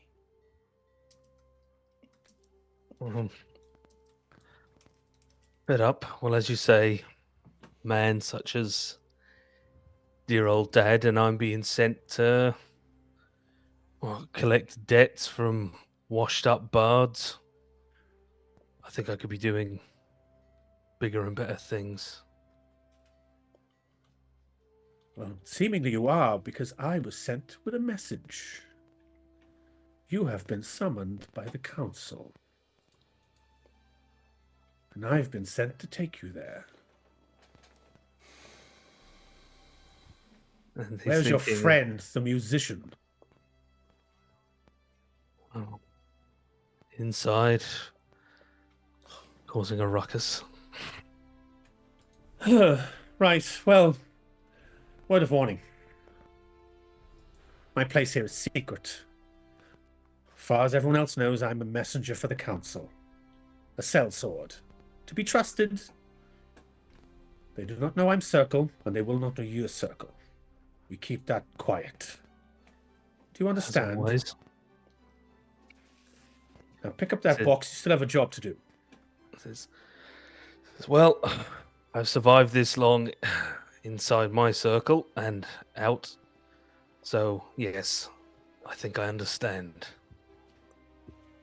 And he bends down, he picks up the box and puts it in a pocket. And he says, I don't suppose I can deliver this on the way to the council, can I? We can. Definitely. Should I ask what's in it? Better not to know. Better not to know. For now, at least. And she kind of playfully waves her dagger before sticking it into a sheath on her belt. And you can see she's accoutrement of blades and things all tucked into different sections, but into her boots and everything. She's got her leather pants, and they've got like ties on the side of them with scabbards. But she has her main long blade at her side. And her, I can't remember if she introduced. He said, he says, if she did tell me a name, he says, do I get a name? You can call me Ven. Ven Is Latour. that what they call you? That's what they know me by. That's what you know me by as well. For now. Is it okay to say that that James walks out? Just, I mean, he's been gone a while. It's been a long piss. Yeah. He kind of walks out and he goes, "Hey, new idea for a song, inspired by you. First part by you, second part by, I don't know, some woman I met. Backdoor woman." He says, backdoor woman. Well, James, me and you have pulled, it seems. Hey, you a fan of the music, fan of the band? James, give me a perceive roll to see if you caught them mid-conversation or if you're coming out and she can pull the wool over your eyes a wee bit here. Cool. Perceive he has +1. Can I add hope to this? Yeah, you can use your nimble fingers. I'll let you use your nimble fingers. Okay, nimble fingers. Just for while Dave is rolling that, because I feel bad. When the washed up bard line was just his line, his excuse as to his real reason. He didn't give the real reason that he wants. That's a 9 with hope. Leave the circle. A 9 with hope. You didn't catch them, so she sees you coming. She's like, "Oh, you're Mr. Headshield. I have been sent by the council to retrieve both of you. I'm a simple messenger. I will accompany you on the way, but they are eager to see you. One is actually a fan, I believe." Used to that. Master Headshield, if you don't mind. Of course, and she kind of Master! bows. Master! Wow, and she kind of bows slightly as she says it. Of course, Master Headshield. If you would like to accompany me, we have to make one quick pit stop. I believe your friend is going to help me deliver a package, and then we will head straight to the council chambers. Yes? Tell me, Excellent. have you ever heard of somebody called Silt? I do not believe I seem to know who that is. Well, I'll talk to you. I've got some ideas for a song. Silt but true. Ga, And ga, he's- ga, ga, ga. You see her kind of like silt but true. Yeah. Interesting. And she begins to hum along to your tune as the trio walk out of the dingy kind of alleyway up into the bright lights of Parliament. This now mysterious individual joining you as you head towards your delivery point and then on to council chambers to meet with your compadres. Does James feel like he's doing what was asked of him? In the Or- back of your mind, as you're walking along and you sing Silt But True, and you dog again seems to fall in rhythm with it, nodding his head, and you see this new, very metal-looking chick. just kind of Absolutely, like- he is like you know. She's just like, I like it. It's got a good silt but true, and it Ooh, seems to James, echo you're off the getting- walls of the You alleyway. get tangled up with the wrong chick, James. And Well, as look, that's his life. And as the last echo of the note reverberates off the alley walls, you can't help but hear lilted into it is that present laughter of yes, very good, James. And that's where we're going to leave this week's episode of Daggerheart. Enter Silk the Man. Shadows of Parliament. Thank you so much to the Terrifying. players. You, Wayne, that was amazing. Thank you. And the art was absolutely amazing. I think Gorgeous. Not sure, Oh my not sure people God. know, but So that's good. all you. That you created all of that art. No, it's Can we throw up the city again? Because that blew my mind. Yeah, it was really cool. No, fair play to you all. That was some Wow. excellent role play throughout, and It's unreal, man. Yeah. it's all this RP and all this lore helps build this world and make it more and more real, and makes the characters more real. So again, that's Daggerheart as a system. Yeah, it's Um, just kind of collaborative in kind of I nature. really, lends I, itself I very well really, to it. really love it. Yeah. Yeah, it's very, very good. So, folks, thank you for everyone tuning in this week. Thank We're you. back again this day 2 weeks. So that will be. Let me look at the calendar. It's now 20. We're back on the 11th of May. Yeah. So Sunday 11th of May, same EC time, same EC channel. But As I between now and then, We have all sorts coming up to you here on the Emerald Collective. So many things. So many things. And a huge backlog to like if you really miss us as well. it's a week. It's a full week full of rep. Yeah. So Tuesday. I'm and sorry Thursday. about that. That wasn't planned. We'll you know, take I'm it. really- We love it. So we should make that a yearly thing, rep week. No, and no, and I Like those side things, serving of even- no. You've heard of rag week in college. This is rep. Yeah, God. even in God. the secret channels of the admins and the mods, we've even already been like, what do we do for Halloween? And if you like what Wayne is doing, Wayne, Poor you're, rep. you're over in Sorcery and Shenanigans and the Yeah. podcast. Yeah, so Sorcery, our latest episode is up there on YouTube. You can go check us out. It's a fun, crazy Spelljammer campaign with a lot of chaos and madness. And my players, Kim and Jill, are fantastic. It's really, really good, and there's a lot of weirdness happening in it. We're only 22 episodes in. We do an episode every month when we can. We're not every single night. We're not every single week. It's once a month, so there's plenty for you to catch up on. But it'd be easy to catch up on in a period of time. We also have a really good giveaway on our next episode, thanks to Irish comic book writer Gary Maloney. We have a graphic novel of his book, When the Blood Dries, which is Nice. a TTRPG style story. It's a story about what happens when adventurers stop adventuring. I love that. Oh, I it's, like it's really that. good. So it's a great title great as well. Good yeah, anime great. about that out recently as well. Yeah, so this is there a reason why they stop adventuring, or just like because they've yeah. they've Well, you won- got to they've read won? the book to find out. You got to Okay. read the book to find out. So, but we'll be giving away a copy of that thanks to Gary on the next episode. So, so go check but do check us out. And if you like what you see, throw us an L subscribe there on YouTube or on Spotify or wherever you get your podcasts. All And the also, above. Yeah, and also where you can get my graphic novel Nosferatu on the Grow comic store. I think Kate has very kindly linked it there in the chat there. It A couple is of times, already so- there. I'm looking at it right now. It's And great. I I believe you have, said you can get physical TTRPG that copies. would suit that. That would suit that story. Wasn't someone TTRPG? talking about that? Yeah. There's someone was saying there was a TTRPG that Yes, would suit the so Nosferatu. I have the TTRPG. There is an excellent TTRPG called Eat the Reich, which Yeah. is essentially a spiritual successor to Nosferatu, completely unintentionally. Nice. It's a vampire story set in World War II where a bunch of vampires go to kill Hitler. Well, It's- like I think but maybe you know what we're gonna have Halloween to do now. stream. Yeah, yeah, Halloween big stream. time. Yeah. Yeah, and that's Do it. it's the art in it is some of the most beautiful art. It's by Will Kirkby, a phenomenal comic book artist. He's done some Critical Role comic books if you like them. Yeah, actually. But he did It's the a art for gorgeous Eat the book, Reich. yeah. I have it. I have the full series of Eat the Reich. It's a contained game. It is a beautiful, one of the best looking TTRPGs I've ever seen, and it's a fantastic game to play. So yes, no, check it out for sure. What better goal than to kill Hitler? Yeah, exactly. Yeah. Right? Is it killing baby Hitler or is it No, Spoilers. time traveling? Spoilers, dear. It's the whole point of the mission in the game is not vampires go to kill Hitler. Oh, Eat that's the nice. Reich. I love that. I'm in.